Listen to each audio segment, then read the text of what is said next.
So good evening everyone and welcome to the second session for tax. With the new Finance Act 2022 वाला हम आज formally इसका technical portion शुरू करेंगे. That means we are going to start with the actual provision implementation of tax. इस वाली class से आपको आइडिया लग जाएगा कि टैक्स में क्या होने वाला है और आपको मेरा पढ़ाया हुआ समझ में आने वाला है कि नहीं आने वाला है. How is this paper going to go? Everything. So let's just bang on to chapter number 2. So chapter number 2 will hit on provisions for the first time. ये बात करेगा बेसिक इनकम टैक्स कॉम्प्यूटेशन की.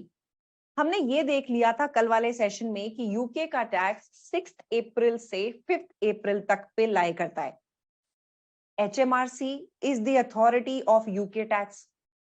आज चालू करेंगे कि इनका income tax computation कैसे होता है.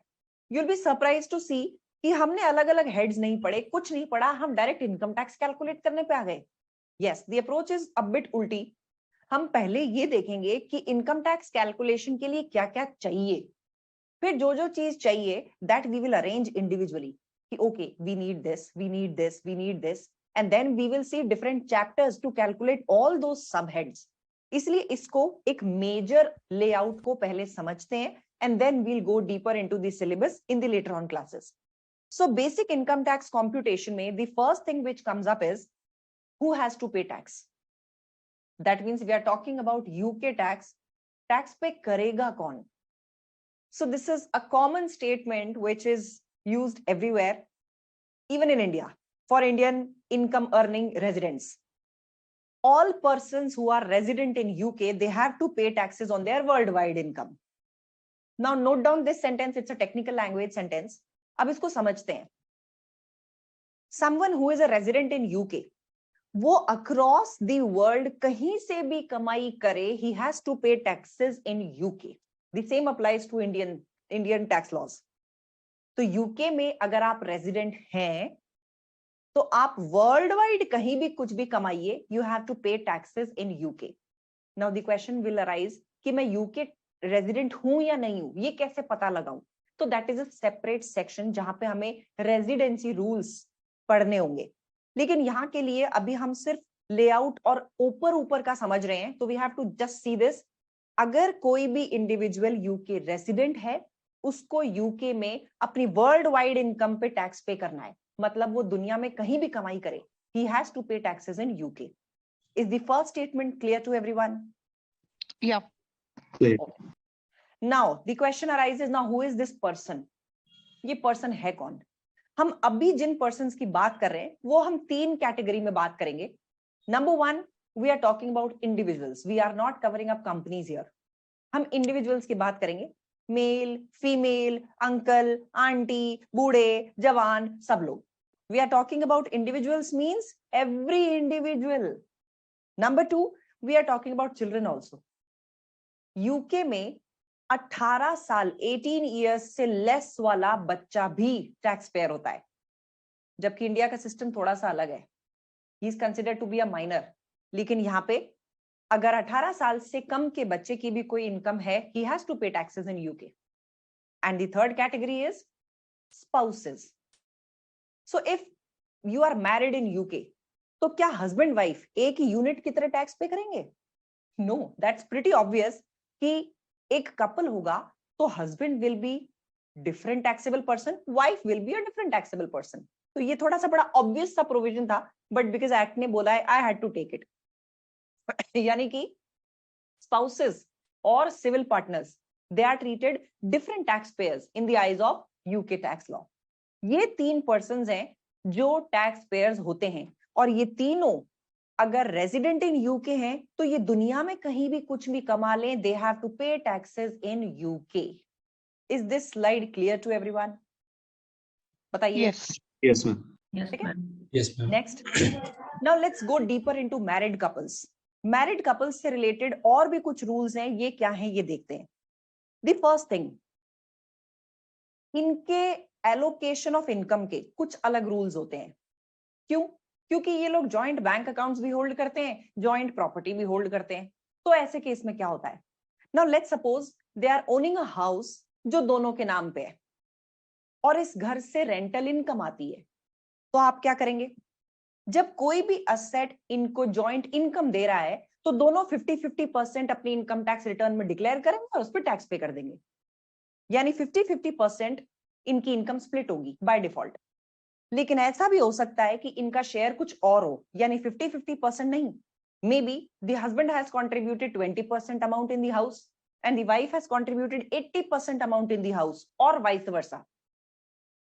तो ऐसे केस में इनको एचएमआरसी को ये क्लैरिफिकेशन देना होगा कि 80% मैं मालिक हूं, 20% मेरी वाइफ मालिक है या मेरे हस्बैंड मालिक है, तो इनकम भी 80% मैं अपनी इनकम में जोड़ूंगी और 20% उनकी इनकम में जुड़ेगी and he will pay tax. So basically the crux of this whole slide is, married couples में अगर जॉइंट ओन प्रॉपर्टीज हैं, या तो इनके शेयर फिक्स्ड हो और ये एचएमआरसी को बता दें कि जी हमारा इतना इतना हिस्सा है दोनों का इस प्रॉपर्टी में, उससे आने वाली इनकम भी इतने इतने हिस्से में हमारी इनकम टैक्स रिटर्न में जोड़ दी जाए। अगर ऐसा नहीं है तो income tax department by default 50-50% दोनों के इनकम टैक्स रिटर्न में जोड़ के टैक्स कैलकुलेट कर देगा। क्लियर? This is clear? बोलो बोलो बोलो। Yes ma'am. ठीक है। अनदर थिंग, यूके में husband and wife, apart from them civil partners also are legal. Boy marrying a boy, girl marrying a girl, so that's civil partner relationships are also legal in UK. तो बिल्कुल spouse की तरह treat करना है civil partners को भी। So that can actually be the case कि आपको मैक्स और एलेक्स इन दोनों का कपल दिया जाए and then they are having a common property जिसपे इनकम आती है, तो treat them just like a married couple. So they are absolutely legal in the eyes of UK tax law. अब इसके बाद में आते हैं इनकम टैक्स कॉम्प्यूटेशन का बेसिक फॉर्मेट कैसा दिखता है। How does it look? It looks like this. It's a very long one, अब मैं बोलती जाऊंगी, आप इसको अभी के अभी मेरे साथ साथ ही लर्न करते जाएंगे। So how does this happen in case of individuals? ये जितना बड़ा दिख रहा है अभी मैं समझाऊंगी तो you will get to know of it. ये जो 4 इनकम्स हैं, इन 4 इनकम्स का एक स्पेशल क्लासिफिकेशन है। All these incomes are treated to be non savings incomes, मतलब ये इंसान की सेविंग्स की वजह से नहीं आती हैं। वो बिजनेस करके पैसा कमाता है, वो नौकरी करके पैसा कमाता है, प्रॉपर्टी से किराया कमाता है, या फिर पेंशन कमाता है। ये चारों heads these are considered to be non savings income. तो इस चैप्टर में आपको ये बताया जाएगा कि ये 4 तरह की अलग इनकम होती है और सिलेबस में आगे हम इन चारों का अलग अलग चैप्टर पढ़ेंगे। All these 4 are clubbed into different chapters, but these are considered to be non savings because ये इनकम आपकी सेविंग्स की वजह से नहीं आती। पेंशन आपकी सेविंग की वजह से नहीं होती, आपने ये पेंशन अपनी नौकरी के टाइम कमाई होती है, डिडक्ट कराई होती है, उससे होती है, आप बचाते नहीं है उसको, आपने कंट्रीब्यूट करके इसको बनाया है। दूसरी इनकम्स होती है जो सेविंग्स की वजह से हो रही है या फिर इन्वेस्टमेंट की वजह से हो रही है, इनको हम बोलते हैं सेविंग्स और इन्वेस्टमेंट इनकम। मतलब सेविंग्स इनकम में bank interest is a saving income. आप पैसा डिपॉजिट करते हैं बैंक में, बैंक गिव्स यू इंटरेस्ट, यानी पैसा बचाने की वजह से, बैंक में डिपॉजिट कराने की वजह से you are earning this interest, that makes this interest as a saving income. लेकिन इसमें एक स्पेशल आइटम दिख रहा है, बिल्डिंग सोसाइटी इंटरेस्ट। ये क्या आइटम है? जैसे हमारे यहाँ पे फंड्स होते हैं ना, या फिर मेंबर्स होते हैं, सोसाइटीज होती हैं। किस चीज की सोसाइटीज? फार्मर्स की सोसाइटीज हो सकती हैं, एसोसिएशंस हो सकती हैं, ज्वेलर्स एसोसिएशन, ज्वेलर्स सोसाइटीज। ये क्या करते हैं? अपने मेंबर्स का एक फंड क्रिएट करते हैं और उनको इंटरेस्ट देते रहते हैं। That is a building society interest, not that कि बिल्डिंग खड़ी कर दी उस पर इंटरेस्ट मिल रहा है। These our society interest committees basically. ये भी आपके पैसा जमा कराने पे आपको इंटरेस्ट मिलने वाली इनकम होती है। That means that is why it is savings income. अब ये इन्वेस्टमेंट इनकम क्या है? इन्वेस्टमेंट इनकम है जब आपने कहीं पे भी पैसा इन्वेस्ट किया, it can be shares, it can be any other investment जिससे आपको इनकम मिले, तो वो इनकम डिविडेंड हो सकती है। डिविडेंड इनकम को नॉन सेविंग्स में नहीं लेना, सेविंग्स इनकम में या इन्वेस्टमेंट इनकम के अंडर लेना है। इनके हेड्स आपको अलग अलग रखने पड़ेंगे। Why? Because the rate of tax on different incomes is different. यानी हम ये जो कमाई की गई इनकम है इस पे अलग रेट से टैक्स कैलकुलेट करेंगे, सेविंग्स इनकम पे टैक्स अलग रेट से कैलकुलेट करेंगे और डिविडेंड्स पे अलग रेट से करेंगे। वैसे सोच के बताओ, कोई भी गवर्नमेंट सबसे ज्यादा रेट ऑफ टैक्स किस इनकम पे लगाएगी? नॉन सेविंग पे, सेविंग पे या डिविडेंड पे? सोचो, कॉमन सेंस लगाओ। सबसे हाईएस्ट रेट ऑफ टैक्स किस पे होगी? Non saving. नॉन सेविंग्स पे, यानी इस कमाई पे। And what about dividend? यार ये तो बंदा मेहनत करके कमा रहा है, ये ऐसा है जो फेयर वैल्यू मूवमेंट्स की वजह से आ रहा है। बंदा इसमें कुछ नहीं कर रहा पैसा लगाने के अलावा। जैसे शेयर्स, आपने किसी के शेयर्स में पैसा डाला, जो डिविडेंड आ रहा है, are you playing any role in that earning of that dividend? आपने उस कंपनी के प्रॉफिट कमाने में कोई भी रोल प्ले किया एक्सेप्ट फॉर पैसा डालने के? नो। यानी ये इनकम भी बड़ी आसानी से आती है, इसलिए इसकी टैक्स रेट्स भी काफी ज्यादा होती है। इन्वेस्टमेंट इन फिक्स्ड एसेट्स भी तो हो सकता है ना मैम? क्या चीज? Investment in fixed assets. Yes, बिल्कुल। तो व्हाटएवर वहां पे आपका रोल प्ले आपको कमाई नहीं दे रहा। इन्वेस्टमेंट करते टाइम जरूर आपने सोचा होगा, बट जब इनकम जनरेट हो रही है you are not directly contributing to that income. लेकिन ये तुम्हारी सब मेहनत है। मेहनत करके आप अपना बिजनेस चलाते हैं, मेहनत करके आप नौकरी करते हैं, मेहनत करके एक घर बनाते हैं और उस घर को किराए पे देते हैं, उसकी अपकीप रखते हैं, किराएदार रखते हैं, किराएदार ढूंढते हैं। It need some effort. Property business भी एक बिजनेस है, मतलब किराए पे देना और किराया लेना, दैट इज ऑल्सो बिजनेस। ऐसे बैठे बैठे नहीं मिल जाता है कि किराएदार भी अपने आप मिल गया, किराएदार ने फोन किया जी ये करेक्ट कराना है, वो भी अपने आप ही हो गया सब। Some sort of effort is gone. Pension income भी आपके एफर्ट का ही नतीजा होती है। When you were working you invested some amount for pensions, so this pension is not coming free of cost to you. It's not something ki lo yaar tum pension le lo. No, your job has given you pension. यानी ये तो बहुत ही मेहनत से कमाया हुआ category है। एक यही कैटेगरी है जो कुछ भी रिटर्न्स दे सकती है, इसलिए इसके ऊपर टैक्स रेट ज्यादा होती है। क्या होती है आगे देखेंगे हम। आगे बढ़ते हैं। ये जो दोनों हेड्स हैं, this will be total income for an individual. Tax payer के लिए ये टोटल इनकम होगी पूरे साल की, टैक्स ईयर की, टैक्स ईयर 22-23 की। याद है कल वाला 22 कब से चालू हुआ था एंड 23 में कब एंड हो रहा था? 5th April 23 is the ending date, 6th April 22 is the beginning date of the tax year. याद है? Yes ma'am. नेक्स्ट, ये जो टोटल इनकम होगी इसमें से एचएमआरसी आपको कुछ रिलीफ देता है। सब कुछ थोड़ी इनकम में जोड़ के टैक्स ले लेगा, कुछ रिलीफ भी देगा। ये रिलीफ्स क्या है ये भी आगे चैप्टर्स में आएंगी। इसके बाद में आएगी आपकी नेट इनकम। नेट इनकम मतलब रिलीफ्स के बाद वाली income. So remember, a lot of students gate confused with this. Total income होती है जब आप सारी इनकम जोड़ लेते हैं, उसमें से जब आप रिलीफ्स माइनस करते हैं यू गेट नेट इनकम। और नेट इनकम में से जब पीए माइनस होता है यानी पर्सनल अलाउंस माइनस होता है तो टैक्सेबल इनकम आती है।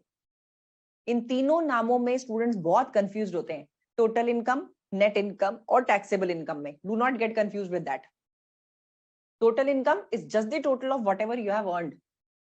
Net income is after relief and taxable income is the income on which you finally pay taxes.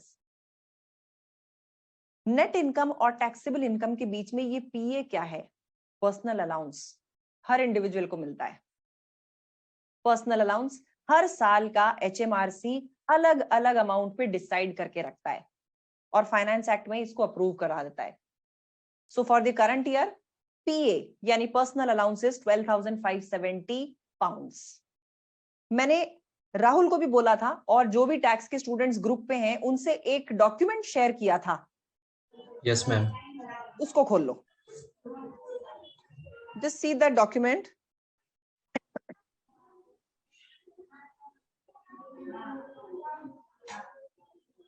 एक लिस्ट थी टैक्स रेट्स की। So the best part is कि ये जितने सारे अमाउंट्स अभी आपको दिख रहे हैं ये सारे के सारे you are not suppose to learn, but unfortunately what will happen is आप इनको इतना प्रैक्टिस करेंगे कि आपको ये वैसे ही लर्न हो जाएंगे। बट स्टिल ये जो मैंने आपको लिस्ट भेजी है या राहुल को जो बोला था कि ये भेजना सबको, ये लिस्ट अब प्रिंट आउट लेके अपने टेबल के आगे चिपका लेना, if there is a wall in front of the table, या मैम फिर ये टेबल लिस्ट के हमको ऊपर। नहीं मिला, हाँ, ये लिस्ट हमको नहीं मिला। मुझे भी नहीं मिला ma'am. Panika, I have your number, I can send you. Okay ma'am. I don't have your number. Let me check. Panika को तो मैं भेज देती हूँ. Panika, I have sent you. Thank you ma'am.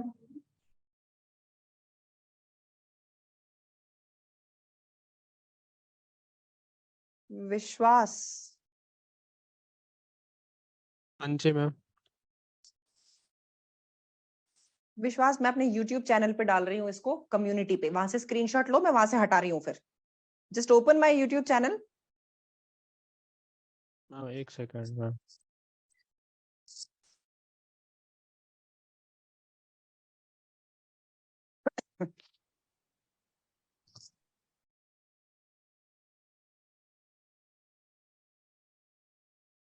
Ma'am अभी क्या करना है? वो काम आएगा, ठीक है? You have नहीं to नहीं, open. मतलब क्या ओपन योर यूट्यूब लिस्ट, उसके बाद अब उसमें देखो एक मैसेज आएगा कम्युनिटीज के अंदर, मतलब दुनिया को दिखेगा वो. Once you take a screenshot, मैं उसको हटा लूंगी, वो दुनिया को हाँ दिखाने मैम। के लिए नहीं है. Just a ma'am second. after you upload it, please tell me no. Posted. Okay ma'am. Check. Yeah, got it ma'am, एक Got सेकंड। it? Taken the. Yeah, 1 second. नहीं नहीं नहीं, 1 second. हाँ, लो लो लो.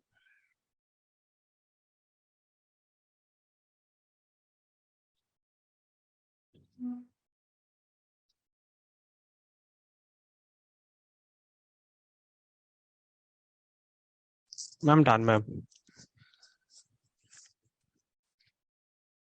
Gone. Okay. So what Thank is you. the intent of giving you that page is, this is something which you will get in the exam. यानी exam में आपको ये कुछ ऐसा सा ही दिखेगा. अब इसको देखने की आपको आदत डालनी है, क्योंकि इसमें बहुत सारी चीजें होंगी जो आपको लर्न करने से बच जाएंगी. Wherever you are studying, अपने टेबल के ऊपर इसी तरह का once you join, मैं आपको पूरी लिस्ट ऑफ दूंगी जो टैक्स रेट्स आपको एग्जाम में मिलती हैं, वो पूरी एक साथ फोटोकॉपी करा के प्रिंट आउट लेके just paste it on your table, so that whenever you are practicing questions you can see those rates and amounts. अब इसमें देखो सबसे ऊपर ही ऊपर आपको इनकम टैक्स मिलता है, फिर उसके नीचे पर्सनल अलाउंस दिखता है, दिख रहा है? Yes. ठीक है. So this is 12,570. ये अमाउंट आपको एग्जाम में दिया होता है, विच इज मेंशन्ड हियर. ये तो अगर भूल जाओगे तो कोई दिक्कत नहीं है, लेकिन वैसे भूलोगे नहीं, क्योंकि इतने क्वेश्चंस प्रैक्टिस करोगे कि हर क्वेश्चन में ये लगेगा.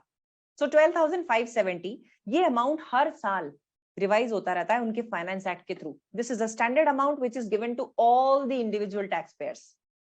यानी ये स्टैंडर्ड है, यहां लगेगा ही लगेगा. और फिर जो टैक्सेबल इनकम आएगी, आप इसके ऊपर टैक्स पे करेंगे. That means this is the amount on which you will pay tax. Clear? समझ में आया?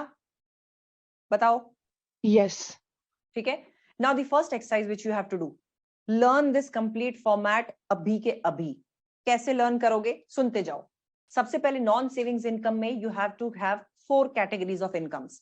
1 trading income, then employment income, then property income, and then pension income. ये चारों इनकम्स आएंगी नॉन सेविंग्स इनकम में. फिर आ जाओ सेविंग्स इनकम पे. सेविंग्स इनकम में 2 मेजर कैटेगरीज हैं, एक इंटरेस्ट की, दूसरी डिविडेंड की. इंटरेस्ट में बैंक इंटरेस्ट और बिल्डिंग सोसाइटी इंटरेस्ट होता है, and dividend is always with the name of dividend. This will give you the total income earned during the tax year by the tax payer. इसमें से आप minus करेंगे relief, then you will get net income. net income आएगी.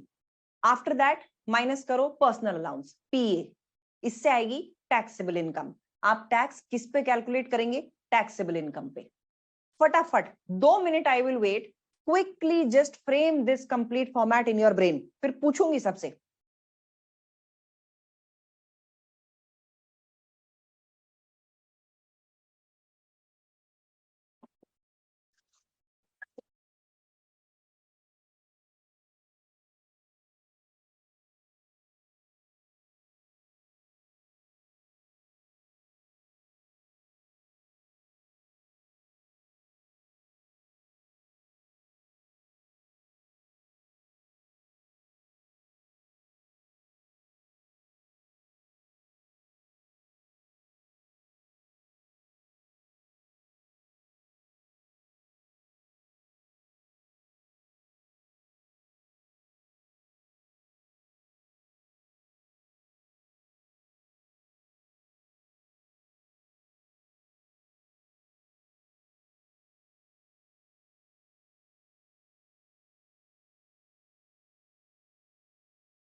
Done हो गया?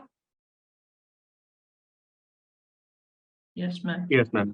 ठीक है, Yeah. चलो, just get ready, immediately unmute yourself and start answering. Bhavya, quickly पूरा फॉर्मेट बोलना चालू करो. Ma'am first we have non savings income, जिसमें अपनी ट्रेडिंग इनकम आएगी, पेंशन इनकम आएगी, प्रॉपर्टी इनकम आएगी, एम्प्लॉयमेंट इनकम आएगी. बस रुक जाओ. Dolly, what is the next set of income? Ma'am savings income, जिसमें आएगा building society interest, bank interest and dividends. Perfect. Next Ekta, ये total of these two incomes will be what? Total income. Total income में से क्या deduction होगा? Reliefs. Hrithik, इसके बाद में क्या होगा? फिर मैम रिलीफ माइनस करेंगे से आएगी नेट इनकम. नेट इनकम में से और क्या करेंगे? फिर पर्सनल अलाउंस माइनस करेंगे तो आएगी taxable income. Perfect perfect. Panika, please start again the format. Okay, ma'am. Firstly, we take the savings income, जिसमें हमारी आती है employment income, pension income, savings नहीं, नॉन सेविंग्स इनकम. Non-savings. डरो नहीं, आराम से बोलो. non savings, उसमें आती है employment income, trading income, pension income and property income. बस रुक जाओ. एकता, नेक्स्ट. फिर आता है savings income. Savings income में building society interest, bank बस interest बस and रुको रुको dividends. रुको. Ved, what is the other income under savings income? It's dividend. इसके बाद क्या आएगा? Then we will get total income. Then we have to deduct reliefs, and then we बस will. बस रुको रुको रुको. Vidnya, what after reliefs? Reliefs minus करके क्या आएगा विदन्या? विश्वास, रिलीव्स माइनस करके क्या आएगा? नेट इनकम आएगा. नेट इनकम से पीए सेपरेट करेंगे तो टैक्सेबल इनकम आएगा. Perfect perfect. Impressive impressive. ठीक है, सो जिनसे मैंने नहीं भी पूछा है बेटा, बचोगे नहीं, आगे आगे पूछ लूंगी. पर यहाँ पे is this format absolutely in your minds now, because this is something which Lay's the basis of all the calculations आगे नाउ. ठीक है, इसमें किसी को कोई डाउट? No, ma'am. No. चलो No, अब ma'am. इसमें आगे बढ़ते हैं. थोड़ा सा पीए के बारे में और डिटेल में बात करते हैं. हम पर्सनल अलाउंस के लिए बोल रहे हैं. पर्सनल अलाउंस पे एक अलग चैप्टर नहीं बना हुआ है, थोड़ा सा यहीं पे उस पे डिटेल ले लेते हैं. देयर आर सर्टेन रूल्स जो पीए से रिलेटेड होते हैं. नंबर 1, अगर किसी साल में इनकम 12,570 से कम है, यानी लेट्स सपोज मेरी इनकम ही 10,000 है, पीए 12,570 है, यानी इस बार मेरा पीए 2570 का यूटिलाइज नहीं हो पाएगा. इसको अगले साल ले जाऊं? नो. अगर पीए सरप्लस है, आपकी इनकम कम है, आप उसको नेक्स्ट ईयर नहीं ले जा सकते हैं. ना ही आप अपनी इनकम को नेगेटिव कर सकते हैं कि जी इस बार तो इनकम नहीं है, उल्टा लॉस हो गया है. PA is an allowance which makes your income zero. It can not take your income to the negative side. यानी डिपार्टमेंट से उल्टा रिफंड मत मांग लेना. पीए आपकी इनकम को जीरो कर सकता है ज्यादा से ज्यादा. अगर पीए बच जाता है, आप अगले साल उसको आगे नहीं ले जा सकते हैं. 12,570 है पीए. इसका मतलब जरूरी नहीं है कि पूरा यूज करना है, इनकम को नेगेटिव कर देना है. नेगेटिव नहीं करूं तो अगर मेरी इनकम 10,000 है तो 2570 को अगले साल पे ले जाऊं कि अगले साल का 12,570 प्लस ये 2570 का पीए बना के यूज कर लूंगा. No no no no no, that's not possible. यानी वो उसी साल के लिए होता है और मैक्सिमम आपकी इनकम को निल कर सकता है, उससे ज्यादा कुछ नहीं कर सकता.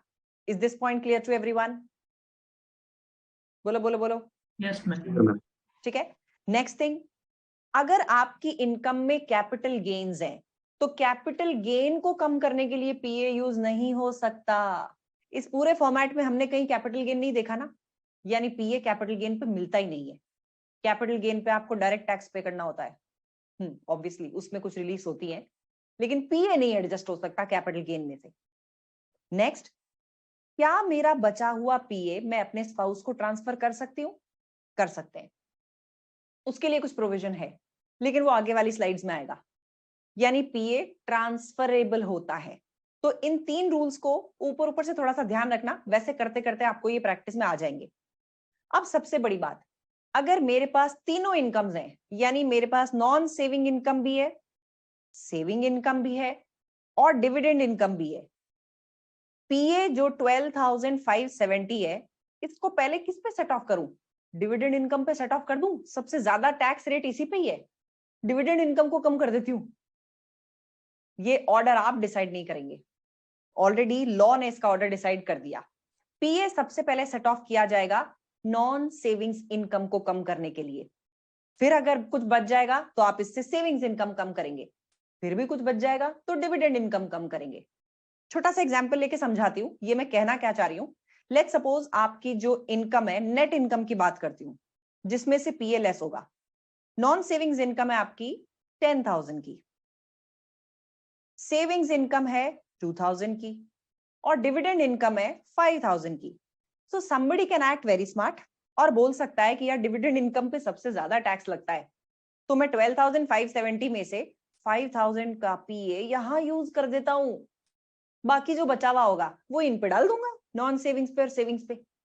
तो डिपार्टमेंट ने क्लैरिफाई कर दिया, sorry sir, you can not do that, there is a sequence in which you have to use the पीए।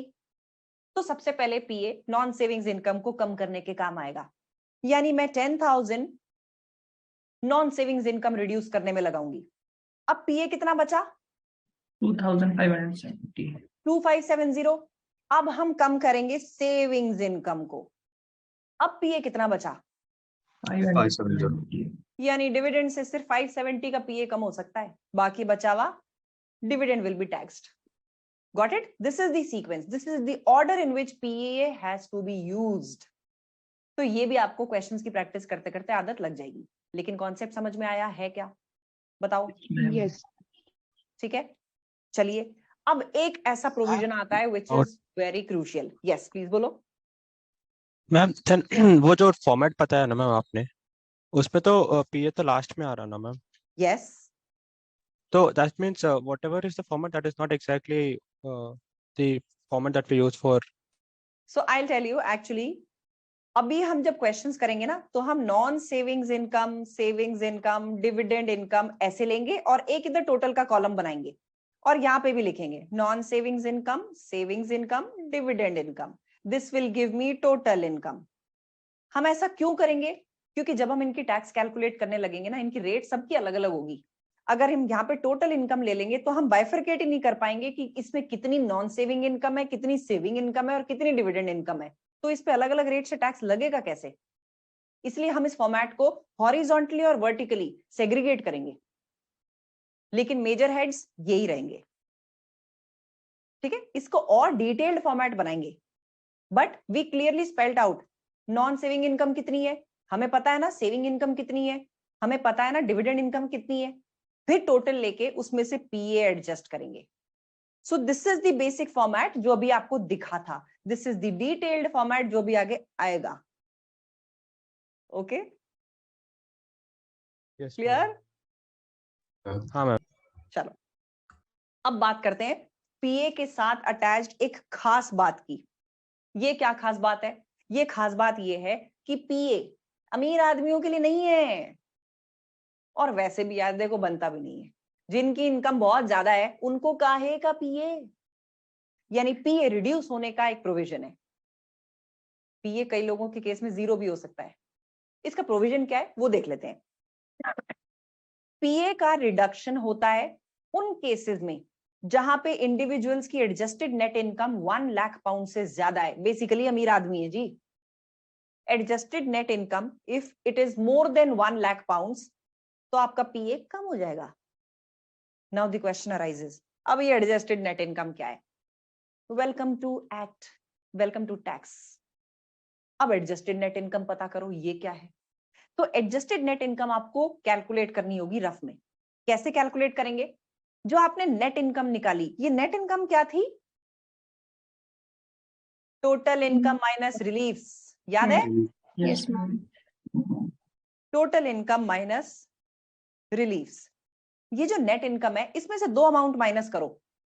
अगर इंडिविजुअल ने कोई भी गिफ्ट एड डोनेशन दिया है उसका ग्रॉस अमाउंट, अगर इंडिविजुअल ने कोई भी पर्सनल पेंशन कंट्रीब्यूशन किया है उसका भी ग्रॉस अमाउंट, ये दोनों माइनस करके आते हैं एडजस्टेड नेट इनकम। अब अगर ये adjusted net income 1 lakh pound से ऊपर है तो इसका पीए 12,570 नहीं होगा, कम हो जाएगा। क्या ये बात यहां तक समझ में आई? यहां तक एक बार पूरा बोलती हूं, वापस से सुनना। हर इंडिविजुअल को मैंने बोला था अभी पीए मिलेगा 12,570, लेकिन अब हम इसमें और अंदर डीपर घुस रहे हैं। तो हर इंडिविजुअल को मिलेगा तो सही, लेकिन कईयों को 0 पीए मिलेगा। ये कई लोग कौन है? जिनकी इनकम बहुत ज्यादा है। कौन सी इनकम बहुत ज्यादा है? Adjusted net income. अगर किसी भी इंडिविजुअल की adjusted net income 1 lakh pound से ज्यादा है तो इसका जो पीए है that will get reduced. Now the question arises, ये एडजस्टेड नेट इनकम क्या है? हमने तो अभी टोटल इनकम देखी थी, नेट इनकम देखी थी, टैक्सेबल इनकम देखी थी, ये एडजस्टेड नेट इनकम कहां से आई? तो एडजस्टेड नेट इनकम कैलकुलेट करने का एक रफ में आपको वर्किंग नोट बनाना होगा। क्या होगी एडजस्टेड नेट इनकम? आपकी जो भी नेट इनकम आ रही है आफ्टर रिलीफ, यानी पीए से पहले वाली इनकम, इसमें से 2 अमाउंट माइनस करो। इंडिविजुअल ने कोई भी गिफ्ट, एड, डोनेशन दी है, यानी किसी को भी डोनेशन दे दिया, चैरिटी कर दी, या फिर पर्सनल पेंशन कंट्रीब्यूशन किया है, इन दोनों के ग्रॉस अमाउंट्स, नेट अमाउंट नहीं, यानी टीडीएस काट के वाले अमाउंट नहीं, ग्रॉस अमाउंट आपको माइनस करना है। ये जो अमाउंट आएगा this is ANI, adjusted net income. अब अगर इस इंडिविजुअल की adjusted net income 1 lakh pound से ऊपर है, पीए रिड्यूस हो जाएगा। कितना रिड्यूस होगा पीए? 50% of this excess amount. 50% of excess amount. किससे एक्सेस? 1 लाख पाउंड से एक्सेस, यानी 1 लाख पाउंड से जितनी भी ज्यादा एएनआई है उसका 50% पीए कम हो जाएगा। अब ये जो एक्ट ने बोला, इसको एक एक करके इंप्लीमेंट करना चालू करते हैं। लेट्स सपोज एक इंडिविजुअल की जो नेट इनकम आ रही है वो आ रही है 1,25,000 पाउंड्स। इसने कुछ ग्रॉस गिफ्टेड डोनेशन किए 5,000 के, कुछ पर्सनल पेंशन कंट्रीब्यूशन करे 3,000 के, तो इसकी एएनआई कितनी आई? How much is the ANI? 117. ANI 117,000 pounds.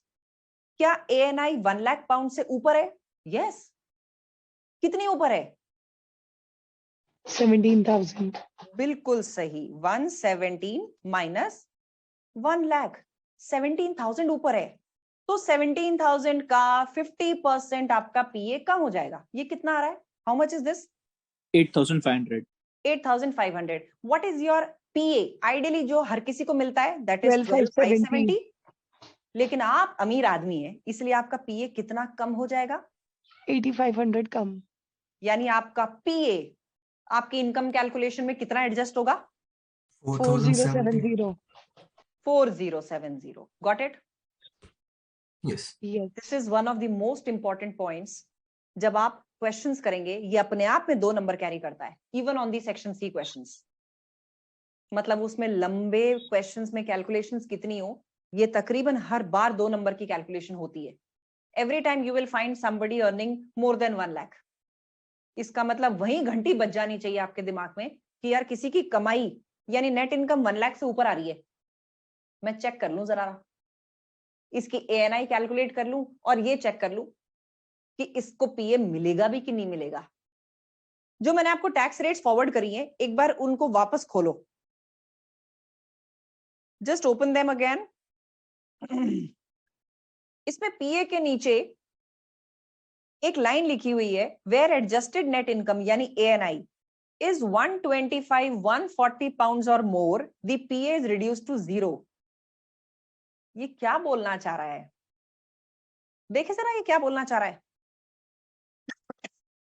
ये कह रहा है कि अगर एडजस्टेड इनकम किसी की 125, 140 या उससे ज्यादा है, यानी एडजस्टेड नेट इनकम पे लिखती हूं 125, 140 माइनस 1 लाख, एक्सेस कितना आता है? 25, 140, इसका 50% पीए रिड्यूस हो जाएगा। How much is this amount? 50% of 25, 140? 12,570. 12570. पीए कितना था? Same. 970. रिड्यूस कितना हो गया? पूरा. यानी एलिजिबल पूरा। पीए कितना है? 0. 0. समझ गए? यानी ये लिमिट ऐसी है जो आपको दिमाग में घंटी बजा देगी। 125, 140 अगर इससे ऊपर किसी की कमाई आ रही है ना तो उसको पीए नहीं मिल रहा फिर। एडजस्टेड नेट इनकम 125, 140 या उससे ज्यादा होती है तो पीए बिकम 0। फिर कैलकुलेशन नहीं भी दिखाओगे, ये सेंटेंस भी लिख दोगे तो भी चलता है, because it is directly given in the tax rates. तो ये कैलकुलेशन नहीं दिखाने से भी examiner will give you 2 marks. Got it? Yes, ma'am. ठीक है, बताओ ये चीज सबको क्लियर हुई? दिस इज वेरी इंपॉर्टेंट, इस पे इंपॉर्टेंट मार्क कर लो जहां पे भी लिख रहे हो। मैम एक बार दोबारा एक समरी दे दो इसका, पूरी स्लाइड का या 125 वाले का? 125 वाले का बस। ओके, ये बोल रहा है टैक्स रेट्स में से पढ़ रही हूं मैं, where the adjusted net income is 125, 140, यानी 125, 140 किसी की एएनआई अगर होती है, उसका पीए इज रिड्यूस टू 0। कैसे प्रूव करके दिखाया है तुम्हें मैंने ये? वैसे तो यहाँ पे इन्होंने बोला है तो this should be Guru Granth for us, पर फिर भी प्रूव कर देते हैं। एएनआई 125, 140, 1 लाख से कितनी ज्यादा है? 25, 140 पाउंड्स। इसका 50% विल बी रिडक्शन इन पीए, यानी पीए कितना रिड्यूस करना है? 12,570। अरे पीए भी इतना ही है और उतना का उतना हम रिड्यूस कर दे रहे हैं, इसका मतलब पीए बचा कितना? 0। This is what this sentence in the tax rates is telling you. ठीक है, यानी ANI अगर कभी भी 125, 140 या उससे ऊपर निकल जाए तो ये कैलकुलेशन करने की जरूरत नहीं है, आप डायरेक्ट ये सेंटेंस उठा सकते हैं टैक्स रेट्स में से और वो लिख सकते हैं एग्जाम में कि इसको पीए मिलेगा ही नहीं। Why? Because his adjusted net income is 125, 140 or more than that. Okay, got it. Clear to everyone? Yes, ma'am. चलिए जी, तो पीए से रिलेटेड चीजें तो हो गई। अब बात करते हैं, क्या कोई इनकम ऐसी भी होती है जो एग्जेम्प्ट होती है इनके टैक्स पेयर्स के लिए? इंडिया में बहुत सारी इनकम्स ऐसी हैं जो एग्जेम्प्ट हैं, इन लोगों के लिए हैं, अरे इनके लिए भी होंगी क्यों नहीं? तो नंबर 1, जैसे हमारे इंडिया में प्राइम मिनिस्टर के कुछ सर्टिफिकेट्स होते हैं, इंदिरा विकास पत्र होते हैं, एफडी सर्टिफिकेट्स होते हैं, इसी तरह के वहां पे होते हैं national savings and investment certificates, जिनको NS&I सर्टिफिकेट्स बोलते हैं। इन पे जो भी आपको इंटरेस्ट मिलता है, इनकी इंटरेस्ट को कभी भी सेविंग्स इनकम में लिया नहीं जाता, दे आर एग्जेम्प्ट। एक तरह से सरकारी बॉन्ड्स हो गए, इसमें पैसा लगाओ और इससे जो भी कमाई हो वो एग्जेम्प्ट करा लो। तो ये आपको ध्यान रखना पड़ेगा, किसी इंडिविजुअल की इनकम में NS&I सर्टिफिकेट से इनकम आ सकती है, उस पर टैक्स मत लगा देना। It's not savings income, it's an exempt income. दूसरा, हमारे देश में अगर कोई भी लॉटरी लगती है या कोई कौन बनेगा करोड़पति जीत लेता है, उस पर टैक्स लग जाता है। बट यूके में गेमिंग हो चाहे लॉटरी हो, इनसे अगर कोई भी प्राइज जीता जाता है, that becomes N exempt income, उस पर टैक्स नहीं देते वो लोग। ठीक है, अच्छी बात है ना ये? बिल्कुल। नेक्स्ट, आईएसए अकाउंट पे आने वाली इनकम। ये आईएसए अकाउंट का रेफरेंस कल वाली क्लास में भी था, याद है? Yes ma'am. Individual saving account. Hindustani तो यहां भी पापी है, वो तो यहाँ पे भी जो इनकम कमाता है उस पर टैक्स पे करता है, लेकिन इन्होंने ये बोला कि आपके अगर इंडिविजुअल सेविंग्स अकाउंट से आपको कोई भी इनकम मिलती है, वो एग्जेम्प्ट है। You are not suppose to add that income to your savings income and pay tax on it. तो ये 3 कैटेगरीज ऑफ इनकम आपको हर क्वेश्चन में मिल जाएगी, तो उनमें घंटी बजनी चाहिए सीधा। थर्ड वाला दोबारा बताना। इंडिविजुअल सेविंग्स अकाउंट में अगर आपने पैसा डाला है, सेविंग्स अकाउंट है सिंपल, और उससे कोई भी इनकम आ रही है, क्या इनकम आएगी? इंटरेस्ट ही आएगा, इंटरेस्ट रिसीव होगा। Correct. That is exempt income. उसको सेविंग्स इनकम में मत जोड़ना और उस पर टैक्स मत पे कर देना। करेक्ट। बट इंडिया में वी डू इट। यस, हालांकि हम 10,000 तक की लिमिट पे नहीं देते, पर फिर भी बाकी पे तो देते ही हैं। इसके साथ भी कुछ रूल्स हैं, बट फिर भी मेजॉरिटी लोग इसको बेनिफिट उठाते हैं। ठीक है, तीनों फटाफट दिमाग में बिठा लो। NS&I सर्टिफिकेट्स की इनकम, लॉटरी और गेम से आने वाली इनकम, और ISA से आने वाली इनकम, ये तीनों इनकम्स एग्जेम्प्ट होती हैं। A tax payer is not suppose to pay taxes on these incomes. Ma'am, ये प्रीमियम बॉन्ड क्या है? कुछ तरह के इन्वेस्टमेंट बॉन्ड्स होते हैं, ये प्रीमियम बॉन्ड इनका नाम होता है। ओके। ठीक है, ये बॉन्ड्स में आप पैसा अगर लगाते हो तो आप इसमें जो भी कमाई करोगे टैक्स फ्री होगी। बेसिकली क्या है, HMRC ने इसकी लिस्ट बना रखी है कि ये जो बॉन्ड्स हैं इनके ऊपर आपकी income will be exempt income. तो प्रीमियम नेचर के ये बॉन्ड्स होते हैं। जैसे हमारे यहाँ पे भी ये सर्टिफाइड है कि कौन से फंड्स में आपका जो इन्वेस्टमेंट होगा और उससे आने वाली इनकम होगी दैट विल बी एग्जेम्प्ट। ठीक है, ओके। चलिए आगे बढ़ते हैं, एक क्वेश्चन प्रैक्टिस करते हैं। Ethan received trading income of 1,10,000। 1,10,000 पे आते ही तुम्हारी घंटियां बजनी चाहिए दिमाग की। अब फटाफट you need to pick up paper and pen, ताकि मेरे साथ साथ तुम हाथ से करो इसको। फटाफट से पेन और पेपर या कॉपी ले आओ, कैलकुलेटर साथ लेके बैठो।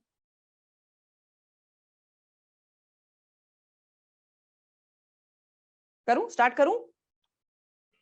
Yes ma'am. ओके, अच्छा, this question is coming from Kaplan की स्टडी टेक्स्ट, आपको ये आपकी बुक में मिल जाएगा। Ethan received trading income of 1,10,000 pounds in the tax year 22-23, आपका टैक्स ईयर है। He also made gift aid donations of 4,000 pounds gross, कुछ डोनेशंस भी किए। इसकी टैक्सेबल इनकम निकालनी है। बड़ा सिंपल सा क्वेश्चन है, ये दिया भी क्यों है? बेवजह तो कुछ कैप्लन देती नहीं है। 1,10,000 से ऊपर इनकम अगर आ रही है मतलब पीए का कुछ झोल हो सकता है। Yes Yes. PM का PA का। ANI कैलकुलेट करें? Yes ma'am. What is ANI? ANI is net income minus gift aid donation और personal pension contribution। यहाँ gift aid donation दिख रहे हैं मुझे, gross, यानी 110 minus 4,000. what is the ANI? 106. Is it exceeding 1 lakh? Yes ma'am. Exceeding 1 lakh। कितने से exceed कर रही है? 6,000. 6,000 से। 6,000 से। What will be the reduction in PA? 3,000. 3,000। 50% of 6,000। 106 minus 1 lakh। 3,000 का PA रिड्यूस हो जाएगा। डॉलर 3,000 का PA रिड्यूस, यानी अब ये PA एलिजिबल कितना है इसके लिए? Available PA 9,570. परफेक्ट।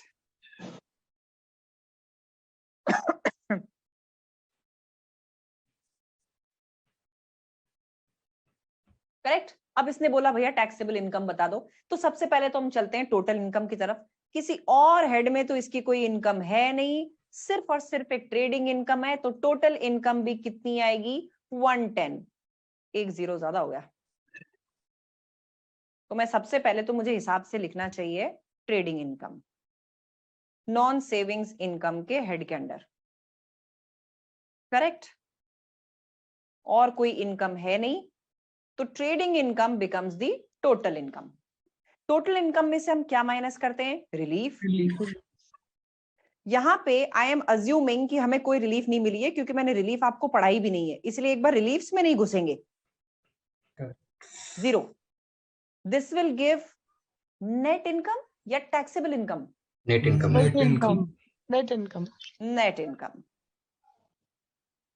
110 की नेट इनकम आ गई। इसके बाद में personal allowance personal allowance deduct 9570 12,570 कर दूं? 9570। 9570 9570। What is the taxable income now? 1,00,430 1,04,30। 4 00 ma'am. Ma'am 1,00,430। 1,04,30। Okay, yes. This is the taxable income. ये टैक्स किस पे पे करेगा? 1,0430 पाउंड्स पे। समझ गए? कोई डाउट इसमें? No ma'am. Correct Shagun, absolutely correct. चलो, तो ये तो हमने किया। अब इनकम टैक्स कॉम्प्यूटेशन भी कर ही लेते हैं, जब हम पीए के एडजस्टमेंट को समझ गए। तो इनकम टैक्स कॉम्प्यूटेशन में रेट्स ऑफ इनकम टैक्स काम आएंगी। फिर से वो वाला पेज खोल लो जो मैंने आपको भेजा है। Non savings income, savings income और डिविडेंड इनकम, तीनों पे अलग अलग tax rates. Non savings income पे 20, 40, 45% से टैक्स लगता है।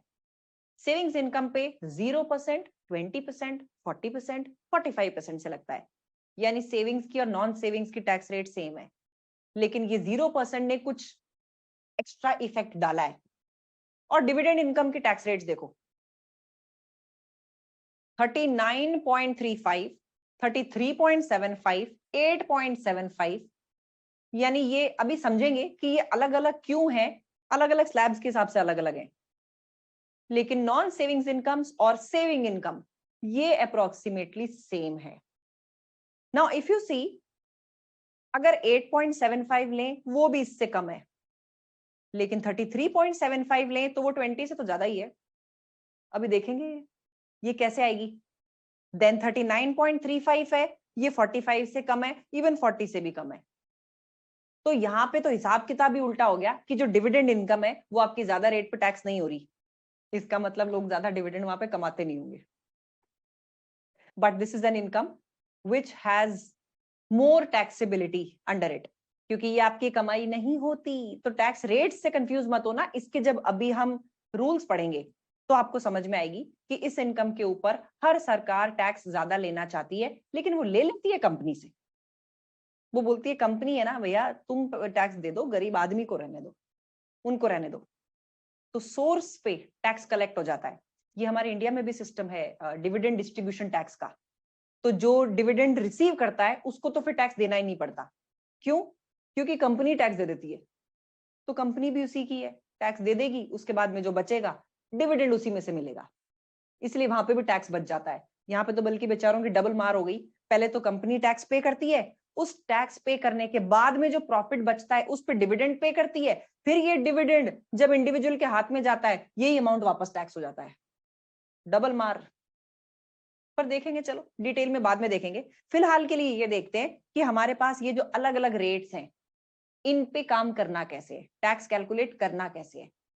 उससे पहले आप इनकम टैक्स लायबिलिटी किस ऑर्डर में कैलकुलेट करेंगे वो भी देख लीजिए। जो मैंने अभी फॉर्मेट बनाया था वो इसी से रिलेटेड था।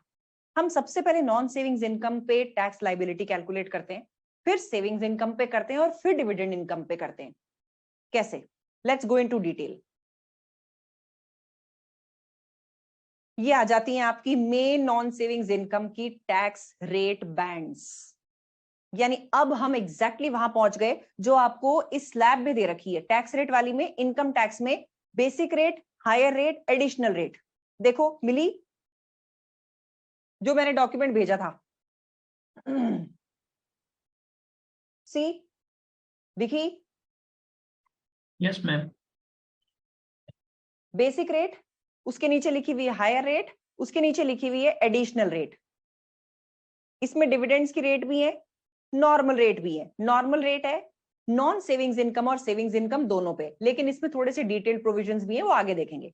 तो फिलहाल के लिए चलते हैं। सबसे पहले ये देखते हैं कि ये जो आपकी इनकम्स हैं ये क्या इनकम है। यूके में 3 अलग अलग बैंड्स बंधी हुई हैं। इसको हम बोलते हैं बेसिक रेट बैंड, जो 20% टैक्स रेट पे चलती है, यानी इसको हम बोलते हैं बेसिक रेट टैक्स पेयर। उसके बाद में होता है हायर रेट टैक्स पेयर, और उसके बाद होता है additional rate tax pair. Highest वाला जो होता है, जो 45% की रेट पे टैक्स पे करता है, तो जाहिर सी बात है कमाई भी ज्यादा ही करता होगा। तो बेसिक रेट बैंड की लिमिट इन्होंने बनाई, जिसकी भी इनकम 37,700 तक है वो 20% पे टैक्स पे करेगा। लेकिन अब किसी की इससे ज्यादा है तो वो अपनी फर्स्ट 37,700 पे 20% टैक्स पे करेगा, 1,50,000 पे तक पे 40% टैक्स पे करेगा, और 1,50,000 से ऊपर वाली इनकम पे 45% टैक्स पे करेगा। ये तुम्हें देख के सिर चकरा जाएगा, यार ये टैक्सेशन होगा कैसे, कैलकुलेशन। अब हम इस फॉर्मेट से इसकी टैक्स कैलकुलेशन करेंगे। एग्जाम्पल लेके तुम्हें बताती हूं, वरना ये हवा में समझ में नहीं आएगा। Aamir has a taxable trading income of 21,165 pounds and an employment income of 3,000 pounds. इसकी ट्रेडिंग इनकम कितनी है? 21,165। इसकी एम्प्लॉयमेंट इनकम कितनी है? 3,000। तो इसकी टोटल इनकम कितनी है?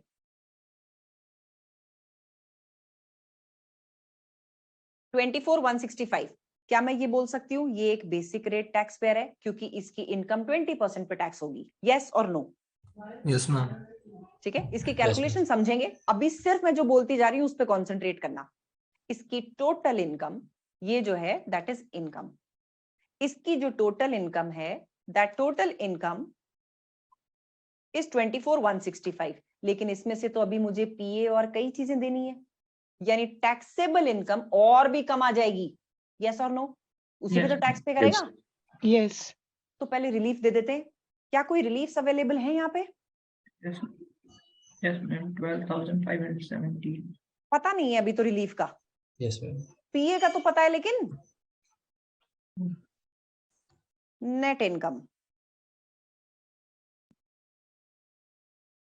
Do we know something about PA? 12,570. कम नहीं करना पीए? नो No, मैम, दिया नहीं है रेट हाउस में। ENI है नहीं। 1 लाख से ऊपर गरीब आदमी बेचारा, यार इसकी क्या पीए कम होगी। चलो टैक्सेबल इनकम निकालो जी इसकी। 11,595. बताओ, clearly basic rate tax payer 595. 11,595। Clearly इसकी taxable income basic rate band में फॉल कर रही है, यानी इसको टैक्स कितनी रेट पे देना होगा? 20%। 20%. ठीक है, तो सिंपल इसका लिखते हैं हम यहाँ पे इनकम टैक्स लाइबिलिटी, फिर आप लिखेंगे बेसिक रेट बैंड, ये 11,595 पे 20% की रेट से टैक्स पे करेगा। जरा निकाल दो क्या आ रहा है? 2319. 2319। 2319 will be his tax liability. बताओ, इसको समझने में कोई दिक्कत आई? बाकी बैंड्स कैसे लगेंगी वो आगे देखेंगे। क्या इसको समझने में कोई प्रॉब्लम आ रही है? No ma'am. Clear to everyone? Yes ma'am. चलो अब थोड़ा सा केस और कॉम्प्लिकेट करते हैं। अब थोड़े से अमीर आदमी से मिलते हैं। तला has taxable trading income of 43,765। भाई साहब निकल गए हम बेसिक रेट बैंड से, अब हम मिडिल क्लास हो गए। कौन सी इनकम है? Trading income 43,765। एम्प्लॉयमेंट इनकम भी है इसकी 7,000 की। शाबाश, टोटल इनकम आ गई कितनी? 5765. 50765। Any relief? I don't know, question में दिया भी नहीं है, तो मैं रिलीफ को 0 अज्यूम करते हुए I take this as net income. और नेट इनकम में से पर्सनल पीए। पीए कम करने की जरूरत है? Yes ma'am. Yes. करना है? Yes ma'am. Yes. मतलब you need to reduce No, PA ma'am, because 1 the lakh. ANI is exceeding 1 lakh. No, no, no. No no. मतलब इनकम में से रिड्यूस करना है, पीए को रिड्यूस नहीं करना है। हाँ। What is the taxable income? 38,195। 38,195। अब देखो, अब मजा आएगा। अब ध्यान से एक्ट को रीड करना समझते हैं। आपकी टैक्सेबल इनकम अगर इस रेंज में आ रही है तो आप हायर रेट बैंड में फॉल करते हैं, आप हायर रेट टैक्स पेयर हैं। लेकिन कैलकुलेशन कैसे होगी? आपके फर्स्ट 37,700 की इनकम पे 20% टैक्स लगेगा। 37,701 से 1.5 लाख तक पे 40% टैक्स लगेगा। यानी 38,195 के मुझे 2 टुकड़े करने होंगे। क्या 2 टुकड़े? First half will be 37,700 and second half will be the remaining balance. Perfect. Basic rate band का 37,700 का अमाउंट जो 20% पे टैक्स होगा, और हायर रेट बैंड में इसका कितना अमाउंट फॉल करेगा? 495. Total income 495. 195। कितना आ रहा है? 495. 495. 495 का अमाउंट हायर रेट बैंड में चला जाएगा, which will be taxed 40. at 40. निकालो जी, दोनों का टैक्स निकालो and take a total of it. 37,700 का 20%। 7,540. 7540 मैम फर्स्ट राउंड। 7540 ये 20% वाला है ना? Yes ma'am. Yes, ma'am. ठीक है। और टोटल आ रहा है 7738। 198. 50% का 198। 198 198। समझ गए? That means Yeah. फर्स्ट 7,700 पे 20% टैक्स लगेगा, उसके बाद जो इनकम 1,50,000 तक उसने कमाई है उस पे 40% लगेगा, और 1,50,000 से भी ऊपर कमाई है तो 1,50,000 के ऊपर वाली पे 45% लगेगा। समझ गए? Is this calculation clear? Yes. Yes, ma'am. अब अमीर आदमी को भी ले लेते हैं. Now Thomas has taxable income, trading income basically, of 1,35,000 pounds and employment income of 33,680. वाह वाह वाह वाह वाह. ये तुम लोगों जैसा बंदा है, कोई वहां यूके पहुंचा है and then he has been working since last 7-8 years और अब इनकम ट्रेडिंग इनकम आ गई है 135,000 पाउंड्स की, एम्प्लॉयमेंट इनकम 33,680 पाउंड्स की. बताइए जी. अच्छा, रिलीफ मुझे यहाँ पे भी नहीं दिख रही, मैं रिलीफ माइनस करके direct Yes, net ma'am. Income लिख रही हूँ इसको. Okay, ma'am. How much is this? 1 lakh 168. Yes, ma'am. 680. 168,680 minus PA कर दो जी फटाफट. Ma'am, no PA. No PA, why? Ma'am, Ma'am, इसका it's income is greater than exceeding. more It's exceeding from yes, 1 lakhs. it's greater than 1 lakh. Rather the ANI 125,140. Calculation में ANI is net more, in- more मतलब वो 125 से ज्यादा है ma'am, Yes, 168 है. 125,140 वाला. तो even if you do Exactly. that वो जीरो आएगा. बिल्कुल. तो आप यही स्टेटमेंट लिखेंगे. ठीक है. दूसरा, इसमें ना तो ग्रॉस गिफ्ट एड डोनेशन है, ना इसने कोई पर्सनल पेंशन कंट्रीब्यूशन किया, तो एएनआई नेट इनकम से कम होगी ही नहीं, माइनस करने को कुछ है ही नहीं. यानी एएनआई विल बी 168,680. तो ये तो 125 वाला जो अमाउंट था तुम्हारा, उससे तो बहुत ज्यादा है. पीए तो मिलना ही नहीं है इस केस में. Just write one liner statement and conclude कि no PA for this assessee. ठीक है. This tax pair. मैम, ये जो 1 लाख वाला बेंचमार्क होता है वो टोटल इनकम होती है या फिर नेट इनकम बोलते हैं उसे? Adjusted net income. If the adjusted net income is more than 1 lakh pounds, then PA is reduced. तो adjusted net income calculate करो. Adjusted net income क्या थी? Net income minus these two amounts. These two amounts are zero in this case. ठीक है? Correct. चलो, इसका मतलब taxable income तो भयानक है साहब. Taxable income is more then 1,50,000. ये कौन सा टैक्स पेयर हुआ?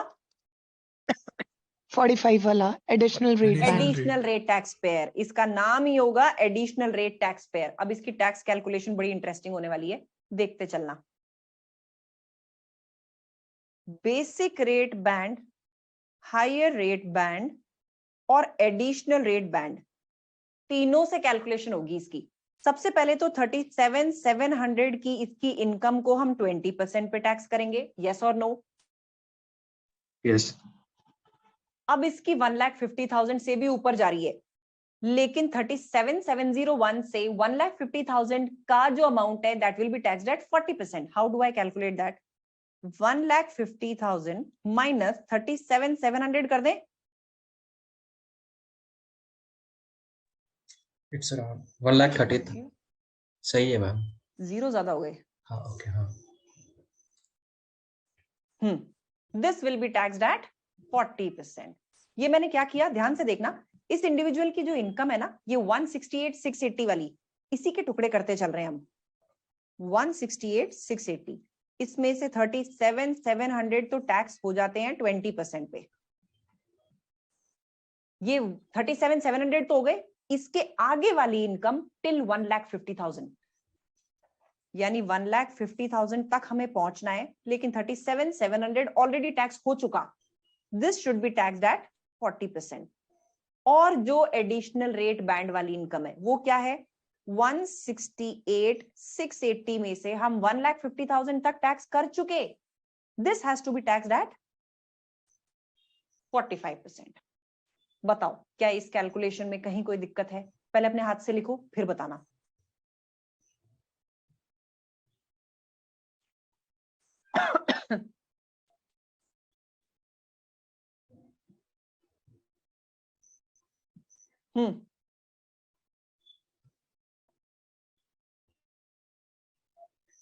शगुन, टैक्सेबल इनकम नहीं, टैक्स आएगा ये 60,866.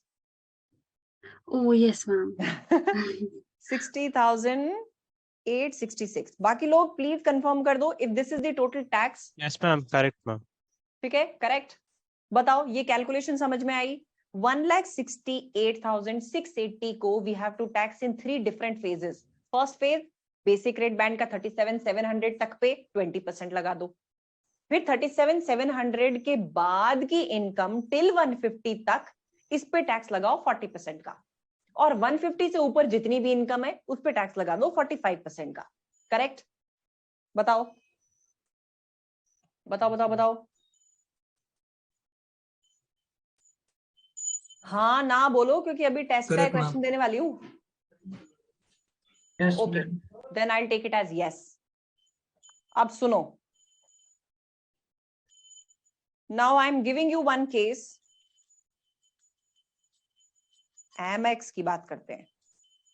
इसकी इनकम है,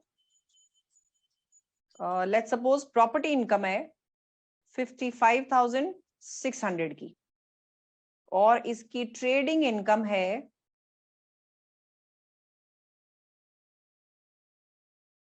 करो इसका टैक्स कैलकुलेट।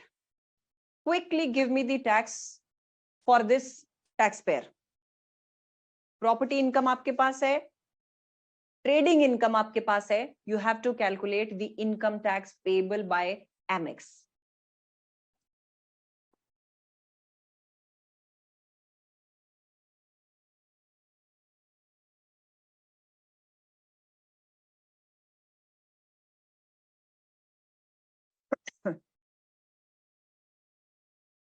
मैम पिछले क्वेश्चन का आंसर क्या था? मेरा नेटवर्क चला गया था। It was 60,866। ओके 60,866। ठीक है, आया? मैच हुआ? Yes ma'am. I'm 76,998.5. This much fast? How much? 76,998.5. Yes, ma'am. 76,998.5. गजब यार, गजब, इतना स्पीड में। Wow. Vishwas, Vishwas, did you answer this? Yes, ma'am. Okay Shagun, ये तो तुम मेजॉरिटी तो इसी आंसर की तरफ जा रही है। Let's check it. पीए कितना मिलेगा इस इंडिविजुअल को? Nil. नो पीए। तो आपके पास इनकम टोटल कितनी आ गई? Just give me the total of these amounts. बहुत वेग नंबर्स होंगे, मैंने ऐसे दिमाग से बना के डाले हैं। Ma'am, 204530.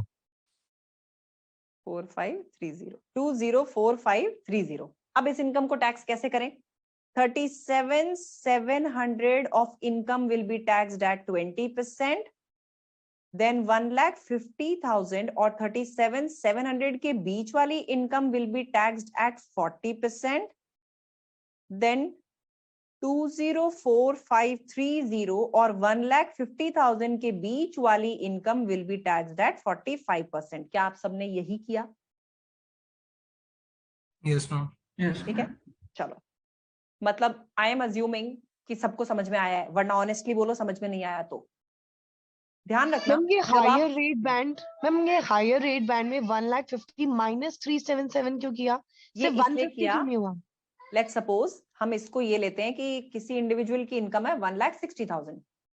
इस 160 में से पहले तो आप 37,700 की इनकम पे 20% टैक्स लगा देते हैं, राइट? उसके बाद में यहां से 150 तक की इनकम पे टैक्स लगेगा 40% का। अगर आप 150 पे लगा देंगे ना तो वो वापस से 1 से चालू हो जाएगा। आपने एक बार 1 से 37,700 पे 20% टैक्स ले लिया ना, अगर वापस से 150 लगाओगे तो वो वापस से 1 से आ जाएगा। Getting the point? The idea behind making this law is 37,700 के बाद वाली इनकम टिल 1,50,000 आपको 40% पे टैक्स करनी है, यानी 37,700 से ऊपर और 150 तक की। इसलिए इन दोनों का डिफरेंस लेंगे तब इसके बीच वाला अमाउंट आएगा। ओके ओके ठीक है? हाँ जी, क्लियर टू एवरीवन? बोलो। Yes, ma'am. चलो गुड। अब कुछ स्पेशल तरह के क्वेश्चंस भी होते हैं जो आपके पास टैक्स में आते हैं। अगर ये लग रहा है कि हम बहुत ज्यादा स्पीड में चल रहे हैं, ब्रेक दूं वरना आगे कंटिन्यू करें? बोलो। नो मैम, कंटिन्यू कर सकते हैं। Continue ओके, करो जब ma'am. एग्जॉस्ट हो जाओ तब बता देना। वैसे I will not heavily rain today, क्योंकि अभी तो पेपर से शुरुआत हुई है, एकदम से I don't want to scare you. अब रिडक्शन ऑफ पीए के ऊपर कुछ स्पेशल तरह के क्वेश्चंस भी हैं। ये क्वेश्चंस कुछ आपकी टैक्स एडवाइजरी से रिलेटेड हैं। कैसे? और ये नई कैटेगरी के क्वेश्चंस आजकल एग्जाम्स में आते भी हैं, तो ध्यान से देखना। Fernanda is employed on an annual salary of 1 lakh pounds in the tax year 22-23. पूरे साल की सैलरी कितनी है इसकी? 1 लाख पाउंड्स की। How much additional income tax would Fernanda have paid if in addition to her annual salary she had received a taxable performance bonus of 25,140 during the tax year 22-23?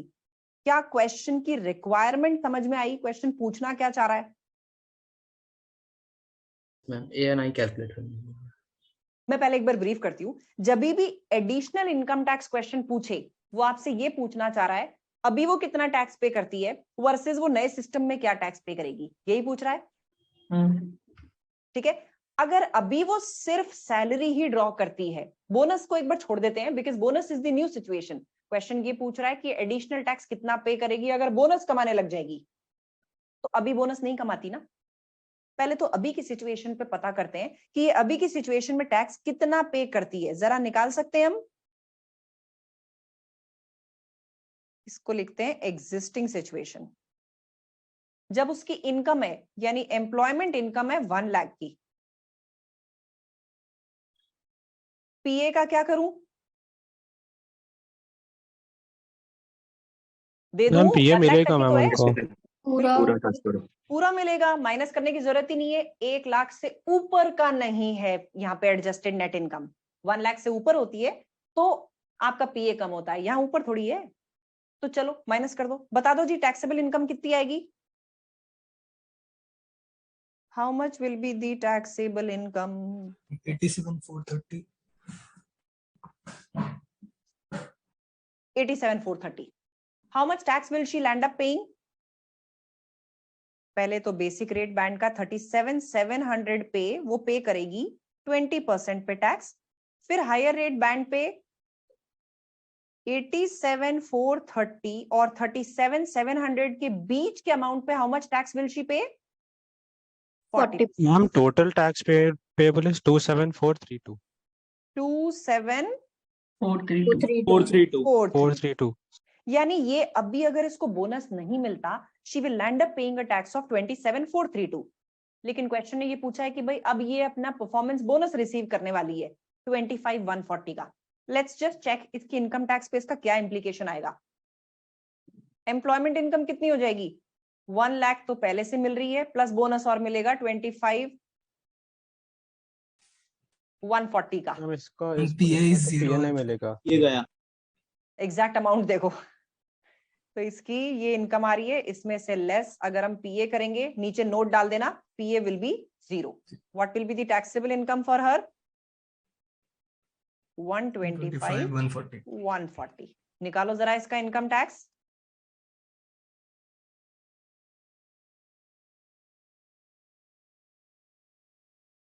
$42,516. ये तो एकदम से ही बेचारी के एक बोनस ने सारी सिचुएशन बदल दी। How much? 41? 42,516. 42,516. उफ। बताओ जी, how much additional tax will she land up paying? 15,084. क्या होता है, स्टूडेंट्स गलती ये करते हैं, ये दोनों कैलकुलेशन तो कर देते हैं, आगे बताना भूल जाते हैं। The question clearly asked how much will be the additional tax. So additional tax is the difference between these two. Ma'am 15084। 42,516 minus 27,432. 15,084. 084। 084. This is the additional tax she will pay. समझ गए? क्वेश्चन ने क्या पूछा और आपने इस calculation को कैसे किया? ये क्वेश्चंस आजकल इस तरह के आते हैं कि वो ये पूछते हैं कि भाई बोनस उसको मिलने वाला है, what will be the tax implication of receiving that bonus. Tax implication क्या आएगा? She will land up paying additional tax amounting to how much? 15,084 pounds. समझ गए? क्लियर? Yes, ma'am. भाई पता नहीं आजकल क्या हो रहा है, एफआर का बैच भी ऐसे ही सब कुछ यस यस करके चलता है। समझ में आ रहा है ना? जी मैम। यस चलो अब बात करते हैं। आई सेड कि पीए इज ट्रांसफरेबल। हमने कुछ जो भी पीए के बारे में रूल्स पढ़े थे उसमें हमने ये देखा था कि अगर पीए कुछ अनयूटिलाइज्ड रह जाए you can transfer it to your spouse. इसको हम बोलते हैं marriage allowance. That means whenever a tax payer wants to transfer the unutilized PA, that terminology used is MA, marriage allowance. Marriage allowance के लिए कुछ एक बेसिक कंडीशन है, ये पिक्चर में तभी आएगी जब स्पाउस में से दोनों गरीब आदमी हो। बेसिकली दोनों के दोनों बेसिक रेट टैक्स पेयर होने चाहिए। अगर दोनों में से एक भी स्पाउस हायर रेट या एडिशनल रेट टैक्स पेयर हो गया तो एमए पिक्चर में नहीं आएगा। You can not avail MA in that case. यानी एक स्पाउस दूसरे स्पाउस को अपना पीए नहीं दे सकता। So understand this condition clearly. MA यानी कि पीए ट्रांसफर को तभी, स्पाउस को ट्रांसफर तभी किया जा सकता है जब दोनों के दोनों बेसिक रेट टैक्स पेयर हो, यानी दोनों में से कोई भी हायर रेट टैक्स पेयर या एडिशनल रेट टैक्स पेयर ना हो। That's the basic condition. वैसे भी किसी चीज को बेनिफिट बना के तब दिया जाता है टैक्स पेयर को जब टैक्स पेयर उसका नीडी हो। हमें भी तो सिलेंडर की वो क्या मिल रही थी, सब्सिडी। Yes ma'am. छूट गई ना सब्सिडी वापस अब। यस। तो यहाँ पे भी वही चक्कर है। अब एमए है कितना, आपका जो भी पीए है उसका 10% आप ट्रांसफर कर सकते हैं, ना उससे ज्यादा ना उससे कम। आपका पीए है कितना 12,570, इसका 10% कितना आएगा 1257। एचएमआरसी ने बोला आप 1260 ट्रांसफर कर दो। ना 1260 से कम ट्रांसफर हो सकता है ना इससे ज्यादा ट्रांसफर हो सकता है। दैट मीन्स आप अपने स्पाउस को अगर पीए देना चाहते हैं 1260 ही दे सकते हैं, उससे ज्यादा नहीं दे सकते। This is a fixed amount. भले ही आपका अनयूज्ड पीए कितना भी हो, but this amount is fixed. तो पहली चीज ये ध्यान रखनी है, कम या ज्यादा अमाउंट अपने स्पाउस को नहीं दिया जा सकता। नाउ द क्वेश्चन अराइजेस, दें कैसे? इसको देने का भी एक तरीका है। आपने ये डिसाइड कर लिया है जी मैं अपना एमए अपनी वाइफ को दूंगा, तो कैसे दोगे आप? जो स्पाउस दे रहा है वो अपने पीए को 1260 से कम कर देगा। यानी कि यहां पे ये हस्बैंड दे रहा है, इसका पीए अब कितना बचेगा 12570 माइनस 1260। परफेक्ट। इसका पीए इतना बनेगा, यानी इसका पीए जो इसकी इनकम में से माइनस होगा वो ये रिमेनिंग अमाउंट माइनस होगा, 12570 नहीं होगा। अब मैडम जो रिसीव कर रही हैं ये कैसे रिसीव करेंगी? ये जोड़ देंगी अपने पीए में। पर अभी तो हमने देखा था कि पीए एक फिक्स्ड अमाउंट होता है, वो 12,570 होता है, उसको हम बढ़ा तो नहीं सकते। यानी पीए जो ट्रांसफर किया जाता है उसको लेने का तरीका कुछ अलग है, उसको हम पीए में ऐड नहीं करते, रिसिपिएंट की इनकम टैक्स लाइबिलिटी से एडजस्ट करते हैं। ध्यान रखना इस पॉइंट को। जो भी मैरिज अलाउंस यानी कि पीए रिसीव कर रहा है वो अपनी इनकम टैक्स लाइबिलिटी कम करेगा। पीए का वैसे भी तो इंटेंट यही है ना, इनकम कम हो जाए ताकि टैक्स कम हो जाए, तो ये टैक्स कम करेगा डायरेक्ट। 1260 इंटू 20% का टैक्स अपना ये कम कर लेगा। There is no provision where the recipient can increase his own PA, यानी वो अपने PA को बढ़ा नहीं सकता है। It cannot be 12,570 plus 1260. That's not possible because this amount is fixed at 12,570. ये इससे ऊपर नहीं जा सकता। Ma'am can you explain it again ma'am? वापस सुनो, हम बात कर रहे हैं एमए की, मैरिज अलाउंस की। यानी कि पीए अगर किसी भी स्पाउस को अपने स्पाउस को देना है तो वो कितना ट्रांसफर कर सकता है 10%।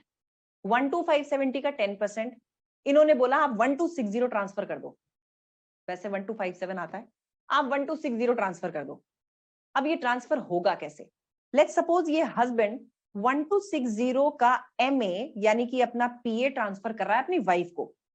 What he will do is ये अपने पीए में से 1260 माइनस कर देगा और बाकी बचा हुआ पीए यूटिलाइज कर लेगा अपनी इनकम एडजस्टमेंट में। Now what will the wife do? Can she add her PA? No.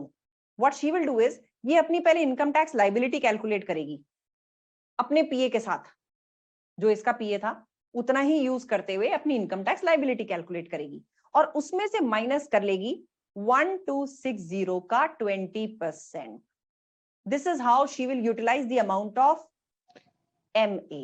Ma'am 20% क्यों लगा? क्योंकि वो तो 3770 पे होता है. क्योंकि पीए सबसे पहले कैसे यूज होगा? लाइन से यूज होगा, यानी आप सबसे पहले अपनी बेसिक रेट बैंड वाली इनकम कम करने के काम लेंगे, 45% वाली नहीं. ठीक है, बट इसलिए स्टिल नहीं, मुझे समझ में नहीं आया. 1260 पे हम 20% लगा रहे हैं, क्यों? आपका 1260 अगर मिलता, लेट्स सपोज, चलो आपकी टोटल इनकम है 30,000 की, करेक्ट?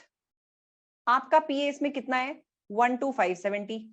आप अगर 1260 यहां से माइनस करते तो आपकी इनकम 1260 से ही कम होती, यानी टैक्स कितना बचता? 1260 इंटू 20%. ठीक है, इतना ही तो बचता, लेकिन वो टेक्निकली गलत हो जाता because PA can not be more than 12,570. इसीलिए इन्होंने क्या किया, यार टैक्स का बेनिफिट ही दे रहे हैं ना, हम इनकम टैक्स में से दे देंगे.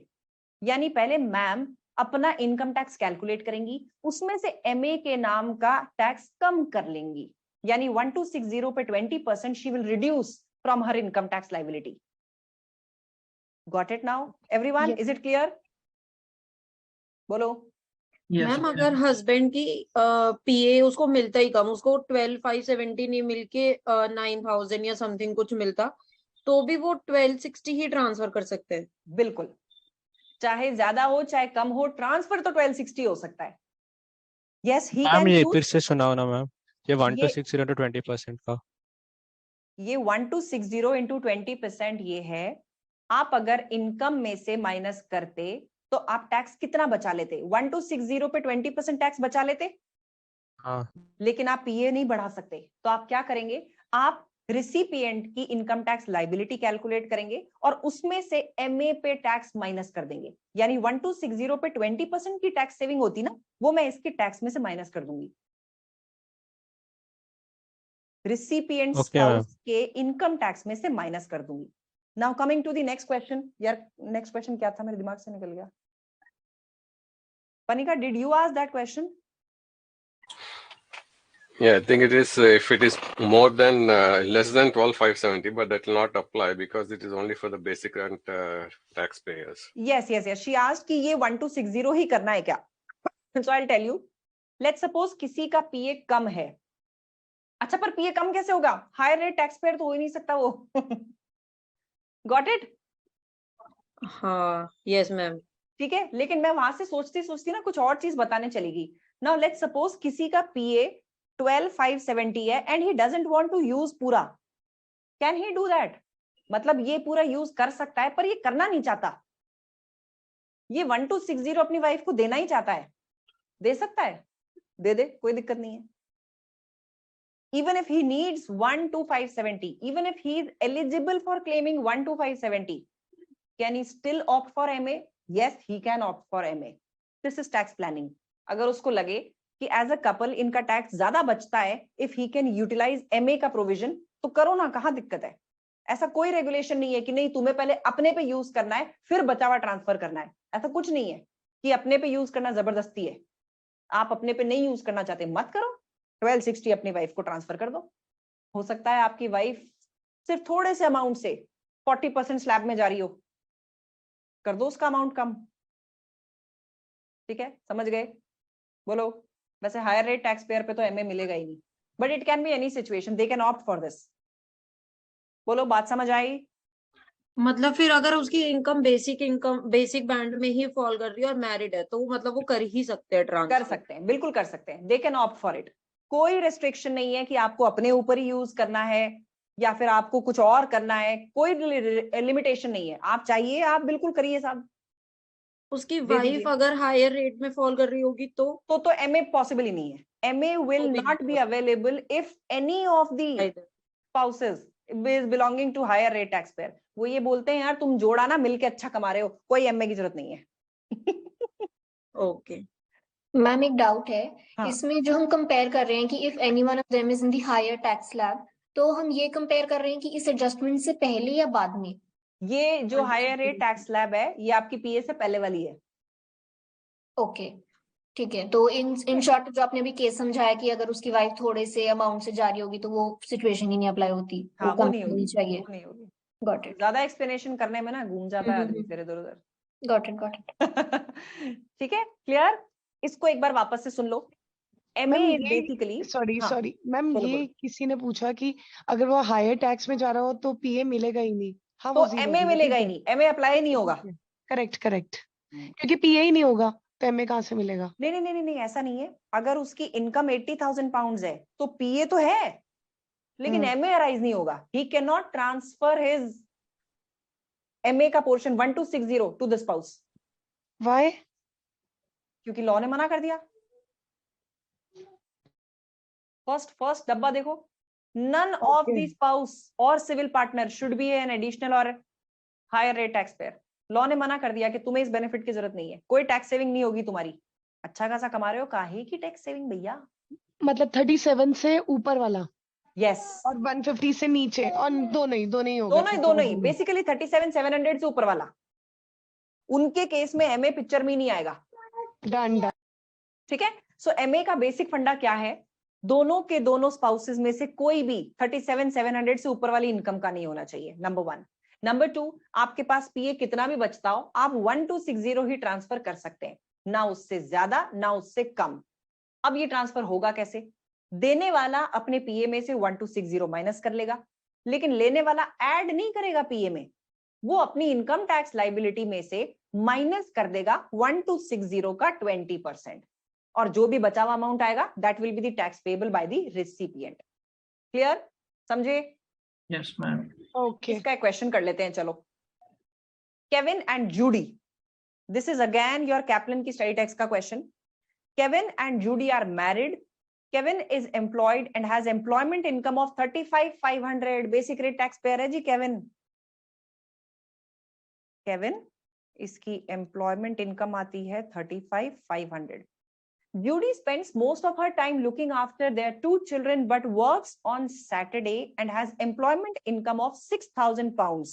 यानी कि जो वाइफ है उसकी भी employment income basic rate band में आ रही है। दोनों में से कोई भी ना हायर रेट टैक्स पेयर है ना एडिशनल रेट टैक्स पेयर है। MA will come into picture. Correct? बोलो। Yes ma'am. ठीक है, ma'am they do not have any other income. Judy makes an election to transfer the marriage allowance to Kevin, who is transferring and who is the recipient. Ma'am wife is transferring to Kevin.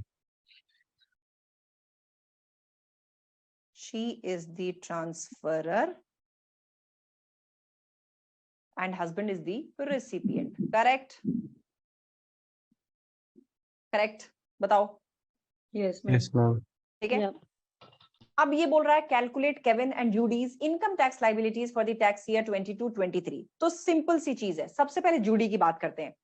पीए दे दें इसका 12,570 का, तो पीए उसको चाहिए ही नहीं, उसकी income negative थोड़ी हो सकती है। हो सकती है क्या? तो ओनली 6,000 आएगा पीए। तो 6,000 यूज कर लेगी, बाकी पूरा का पूरा पीए बच गया। तो ये जो पीए बचा, क्या इसमें से एमए आ सकता है? आ सकता है यार। 6250 6270 12,570 का पीए है, उसमें से आपने यानी जूडी ने सिर्फ 6,000 का यूज किया, कितना बच गया पीए? बिल्कुल ट्रांसफर किया जा सकता है। कितना ट्रांसफर करूं? ऐसा करते हैं 6570 पूरा ट्रांसफर कर देते हैं। नो 1260 ही होगा ना? 1260 ही हो मैम सकता अभी है, यानी अभी 6570 में 10% या can we give to 1260 completely? Fixed amount, nothing more than that, nothing less than this. 1260 ही होगा, No, no, उससे my ज्यादा doubt was कुछ भी नहीं। no, my doubt was 10% of 6570 or 10% on That is 12,570. what I am saying. Fixed amount is 1260. Whatever is your remaining amount, उसका 10% नहीं। The amount is fixed for every individual. You have to transfer 1260 or don't transfer anything. Okay, ma'am. Okay. ठीक है, got it? Athar रुको रुको Yes, रुको, ma'am. चलो तो 1260 she will transfer. इसके पीए में से माइनस करके दिखाने की जरूरत नहीं है, she is otherwise also not utilizing it. तो इसकी टैक्सेबल इनकम तो हो जाती है 0। अब ऐसा करते हैं, केविन का जो पीए है उसको लेते हैं 12,570 प्लस 1260 लगा दो टोटल। नो मैम ऐसे थोड़ी करते हैं। तो अलग लगेगा। ऐसा नहीं करना। चलो अब तुम लोग इतनी मेजोरिटी में और कॉन्फिडेंस से बोल रहे हो तो पीए कितना लगाएं? 12,570। करेक्ट। निकालो इसकी टैक्सेबल इनकम। 22,930। 22,930। तो यार तुम लोग तो कहीं 1260 का इफेक्ट दे ही नहीं रहे हो। Give it somewhere. अभी देंगे। आफ्टर टैक्स टैक्स लायबिलिटी में से कम होगा। चलो जैसा आप लोग कहें। इनकम टैक्स निकाल लो। 22,930 पे क्या करें? पहले 37,700 पे 20% और उसके ऊपर वाले पे 40% निकाल देते हैं। चलो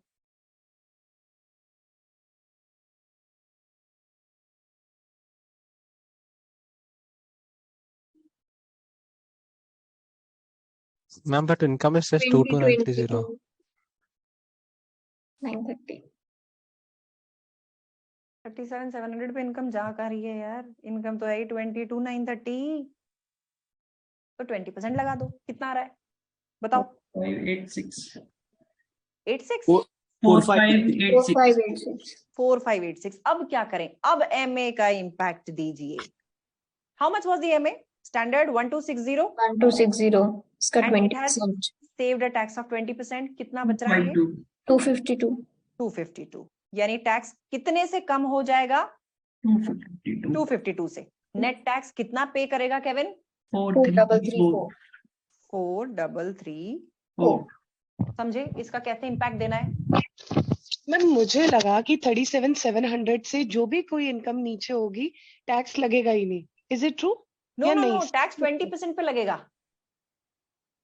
That's a basic rate band. Up till first 37,700 of income, you have to pay tax of 20%. मतलब 0237700। ठीक है। Yes. ठीक है। ये जैसे अभी मेरी जो टैक्स लैब्स मैंने चलाई थी ना, उस पे भी दिख जाएगी आपको। ये रही। ठीक है मैम, ठीक है। मुझे लगा सिर्फ 37,700 से शुरू है। ना तो ना ना, जीरो आई वहाँ डिडंट यू नो। वहाँ कोई ऐसी बैंड नहीं है जहाँ पे आप नील रेट में हो। Okay. Even if you are earning 5,000 pounds, you will end up paying tax at 20%. ठीक है? यस। चलिए जी। सो यहाँ पे अब हुआ क्या? हुआ ये कि केविन और जूडी ने एक जॉइंट डिसीजन लिया कि भैया 1260 का हम एमए यूज कर लेते हैं। 1260 को पीए में मत जोड़ना, इनकम टैक्स लाइबिलिटी में से माइनस करना। That's the crux. और जब एग्जाम में भी ये क्वेश्चन आएगा, मार्क्स आपको इसी चीज के मिलेंगे। मतलब इसको इनकम टैक्स लाइबिलिटी में से माइनस करने के। ठीक है? हाँ जी बोलो। मैम 1260 से अगर कम एमए बचेगा तो ट्रांसफर इतना ही हो सकता है।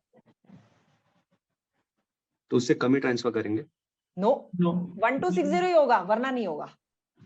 ओके ठीक है। मैम एक और डाउट है। इन केस अगर सपोज यहाँ पे अगर इस क्वेश्चन को छोड़ दें, द पर्सन हैज एग्जॉस्टेड 12,000 अपना पीए का, तो क्या तब भी वो 1260 ट्रांसफर कर सकता है कि मिनिमम बैलेंस होना ही चाहिए उसके पास?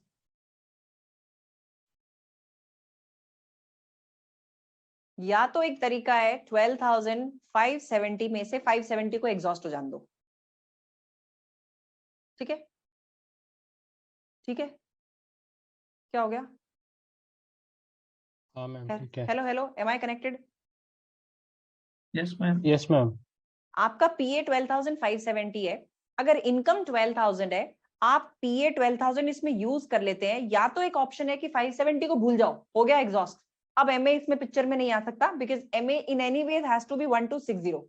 लेकिन ऐसे केस में कपल्स क्या कर सकते हैं, वो अपने 12,570 में से 1260 तो दे देते हैं अपने स्पाउस को, बाकी बचा हुआ खुद यूज करते हैं। खुद के लिए कितना बच रहा है? 113। या 1310 कैसे बच सकता है? 1110। हाँ 11310। तो यहाँ पे एमए कितना यूज कर लेगा वो? 11310। और जो भी इनकम बचती है उस पे ही कैन पे टैक्सेस। ठीक है? समझे? मैम एक बार दोबारा बता दो। यहाँ पे कई केसेस में क्या होता है, लेट्स सपोज किसी भी इंडिविजुअल की इनकम थी 12,000, वन वे इज कि वो पीए 12,000 यूज कर ले, बाकी जो उसका पीए बचेगा 570 एग्जॉस्ट होने दो, आप कुछ नहीं कर सकते। एमए पिक्चर में नहीं आ सकता because MA in any ways has to be 1260, उससे कम एमए नहीं हो सकता, यानी ये 570 का जो बचा हुआ है वो एग्जॉस्ट हो जाएगा। हाँ, मतलब अगर मुझे ट्रांसफर करना है एटलीस्ट मेरे पास उतना बैलेंस होना ही चाहिए। होना चाहिए, लेकिन अब कपल्स इसमें क्या कर सकते हैं, they are free to do one thing, वो 1 to 570 में से 1 to 60 तो ट्रांसफर कर दें, बाकी बचा हुआ अपने लिए यूटिलाइज कर लें। यानी इनके ऊपर कोई जोर जबरदस्ती नहीं है कि आपको पूरा 12,000 ही यूज करना है, कम कर लो, समझ गए, गॉट इट, डिपार्टमेंट टैक्स ले लेगा तुमसे, got it. So this person, this transferor will also land up paying some tax here, पर ये भी कई बार टैक्स प्लानिंग के हिसाब से सक्सेसफुल हो जाता है। It saves tax for the couple in together, in total tax बच जाता है। ठीक है, ठीक है, चलिए जी, ये क्लियर हुआ सबको? Yes. क्लियर हुआ सबको? भाई ओवरड्राफ्ट हो गया तुम्हारी पढ़ाई का। लास्ट चीज है, बस इससे ज्यादा नहीं पढ़ाऊंगी अब। पे सिस्टम यानी टीडीएस का सिस्टम क्या होता है यूके में? जो आपकी सैलरी से एम्प्लॉयर पैसा काट लेता है टीडीएस के नाम पे, वो यूके में कहलाता है पे एज यू अर्न। यानी इसमें होता क्या है, आपका जो एम्प्लॉयर होगा वो टैक्स डिडक्ट कर लेगा आपकी एम्प्लॉयमेंट इनकम में से, यानी आपकी सैलरी में से। वो ये जो टैक्स डिडक्ट करेगा इसको कहां जमा कराएगा? एचएमआरसी के पास। इंडिया में भी यही होता है, आपकी सैलरी में से आपकी कंपनी टीडीएस काट लेती है और इस टीडीएस को कहां जमा करा देती है? इनकम टैक्स डिपार्टमेंट के पास। अब क्या होगा, अब एचएमआरसी आपको इस चीज का क्रेडिट दे देगी। किस चीज का क्रेडिट? उधार वाला क्रेडिट नहीं, आपका जो भी इनकम टैक्स बनता है उसको कम कर देगी इस अमाउंट से कि आपके एम्प्लॉयर ने काट लिया इतना टैक्स, तो आप बचा हुआ ही पे करो। यानी आप फाइनली क्या पे करेंगे? जो बैलेंस अमाउंट होगा। क्रेडिट देने का मतलब ये हुआ, लेट्स सपोज मेरे एम्प्लॉयर ने 1,000 पाउंड्स का पेई के नाम से टीडीएस डिडक्ट कर लिया। ये 1,000 पाउंड्स उन्होंने जमा करा दिए एचएमआरसी के पास। एचएमआरसी बोलेगा जी हमें आपकी तरफ से 1,000 पाउंड्स का टैक्स मिल गया। अब मेरी बाकी अदर सोर्सेज से भी इनकम थी, तो मेरी इनकम टैक्स लाइबिलिटी निकल के आई 1,200 पाउंड्स की। इसमें से 1,000 पाउंड्स तो एम्प्लॉयर मेरे नाम पे जमा करा चुका है। How much tax should I पे नाउ? Only 200 pounds. समझे? सेम टीडीएस वाला चक्कर वहां पे होता है पेई के नाम से, PAYE, पे एज यू अर्न। मतलब जिस टाइम पे आप अर्न करते हैं उसी टाइम आपका एम्प्लॉयर टैक्स काट के एचएमआरसी को जमा करा देता है। That is the pay system. Clear? समझ आया? Yes. मैम तो this is the same thing as filing of tax returns क्या मैम? यस। जब इनकम टैक्स रिटर्न फाइल करते हैं तो आप अपने आप देखेंगे आपके इनकम टैक्स डिपार्टमेंट के अकाउंट में आपके नाम पे क्रेडिट दिखेगा कि 1,000 का टैक्स आपकी तरफ से ऑलरेडी डिपॉजिट हो चुका है। तो 1,200 की लाइबिलिटी बनती थी, 1,000 ऑलरेडी डिपॉजिट हो गया। आप कितना पे करेंगे? अब 200 पाउंड ही पे करेंगे। ठीक है? Yes ma'am. सो ये पे सिस्टम तक ही हम अभी करेंगे, बिकॉज इसके चैप्टर में आगे आएंगी रिलीफ्स, और रिलीफ्स अपने आप में काफी लंबा है। And I do not want you all to struggle with too many provisions in the first 2-3 classes only. लेकिन अब आपको करना क्या है? Now you have actually got the jinx of इस पेपर में है क्या। लेकिन सबसे तंग करने वाली बात यह है कि जो हमने इनकम टैक्स कैलकुलेशन आज सीखी है, अब आगे जो भी आएगा that is going to be simpler than that. Why? क्योंकि आज हमने एक साथ सारे हेड्स को डील कैसे करना है वो सीखा है। आगे चल के जो चैप्टर्स हैं वो एक एक हेड के चैप्टर्स हैं। यानी हम सिर्फ प्रॉपर्टी इनकम की बात करेंगे, सिर्फ इसी इनकम में क्या क्या होता है उसकी बात करेंगे। That is comparatively simple. एक साथ 4 अलग हेड्स को लेने से इजी होता है जब आप एक ही हेड की बात करते हैं, लेकिन पेपर डिटेल्ड है। That I will clearly tell you. अगर आप वर्किंग हैं और टाइम नहीं दे पाएंगे टैक्स, फिर अभी लेने का मतलब नहीं बनता। Tax is full of provisions, और छोटी छोटी चीजों पे इसमें क्वेश्चंस बनते हैं। तो उन छोटी चीजों को प्रैक्टिस करना पड़ेगा। You will have to give 90 hours for self study for this paper. इसलिए इसके साथ में किसी को क्लब भी नहीं करना। तो एक तो सोच समझ लो कि टैक्स लेना है क्या। अगर अभी नहीं लेना है तो फिर सितंबर में लेना पड़ेगा। March is not a period when you should give tax का पेपर। अगर किसी कारण से कोई टेक्निकल ग्लिच हुआ, या फिर पेपर नहीं हो पाया, या फिर गॉड फॉरसेक क्लियर नहीं हुआ, नेक्स्ट टाइम बुक्स नहीं आएंगी। फाइनेंस एक्ट चेंज हो जाएगा, क्योंकि जून से फाइनेंस एक्ट नया लगता है। इसलिए थोड़ा सा सोच समझ के इस पे कॉल लेना। आई जस्ट सजेस्ट, अगर बिजी सीजन है 6 महीने लगा के करो, लेकिन इस पेपर को कर लो। सितंबर में देना इसके साथ किसी चीज को क्लब करके, लेकिन अगर अभी टाइम लगा सकते हो तो टाइम लगा के get rid of this paper. ये एग्जेम्प्ट नहीं होने वाला। जिससे पढ़ना है, जैसे पढ़ना है, डिसाइड बट क्विकली, बिकॉज इसके ऊपर अगर आपको कहीं और से पढ़ना है तो वहां से वापस फिर एक फाइट चालू होगी कि आपको ट्रायल्स लेनी होगी। जितने डिले करोगे उतने ही वीकेंड निकल जाएंगे और उतना ही टाइम निकल जाएगा। मैंने आपको कल की क्लास में दिखाया था कि हमारे पास 18 सैटरडे संडेज हैं, जबकि चैप्टर्स मोर देन 24 हैं, 24-25। तो वो पॉसिबल ही नहीं है कि आप वो 18 सैटरडे संडेज में कर लें। इसलिए थोड़ा सा इसको डिसाइड अच्छे से करना है। Paper is going to be lengthy, in any ways it is going to be lengthy. कोई कोर्स कम नहीं हो रहा है नेक्स्ट क्वार्टर भी। एनीथिंग इसके अलावा which you want to ask me, बताइए जी। Anything I can answer. इतनी शांति क्यों है भाई? मोहित कुछ कहना चाह रहे हैं? हाँ भव्या। मैम मतलब ये टैक्स से ही रिलेटेड है कि जनरली यूके और यूएस में तो ऐसा ही सिस्टम होता है कि people don't get married but they stay together. तो ये जो टैक्सेशन वाली चीज है वो ये मतलब मैरिड लोगों के ऊपर लगती है कि नहीं, so I tell you Bhavya, civil partners भी जो होते हैं they are legally documented couples, live in relationship वाले नहीं। तो कौन से? Registered marriage. मतलब कि आलिशान वाली मैरिज नहीं, कोर्ट मैरिज। यस। तो ये साथ रहने वाली नहीं, नो सलाम मैम नमस्ते। तो live in relationships won't come under this one. No, you have to be a legal registered couple in the eyes of law, वरना तुम तो हर महीने बदल लोगे अपना स्पाउस, तो डिपार्टमेंट तो पागल हो जाएगा तुम्हें बेनिफिट दे दे के, और पूरे साल भर में कम से कम 25-30 तुम आईडी कार्ड ले जाओगे। भैया इस टाइम पे मेरी रिलेशनशिप ये था, फिर इस टाइम पे ये था, डिपार्टमेंट सिर पकड़ लेगा। ये भगवान, मैं किस किस की इनकम टैक्स रिटर्न चेक करूं? So it has to be a legally wedded couple. It can be civil partners or it can be spouses. ठीक है? Yes, ma'am. इतनी ऊंची सोची है, वाह वाह वाह वाह वाह। और कुछ? Anything else apart from legally And I was in wedded? the concept that मतलब I thought live-in partners are accepted because of that term. They are not legal entities actually in front of the tax laws. They are not a couple. They are in the lives of social setup. They are a couple, but when it comes to claiming the exemptions, they are not a couple. They will keep on changing the couples then every month.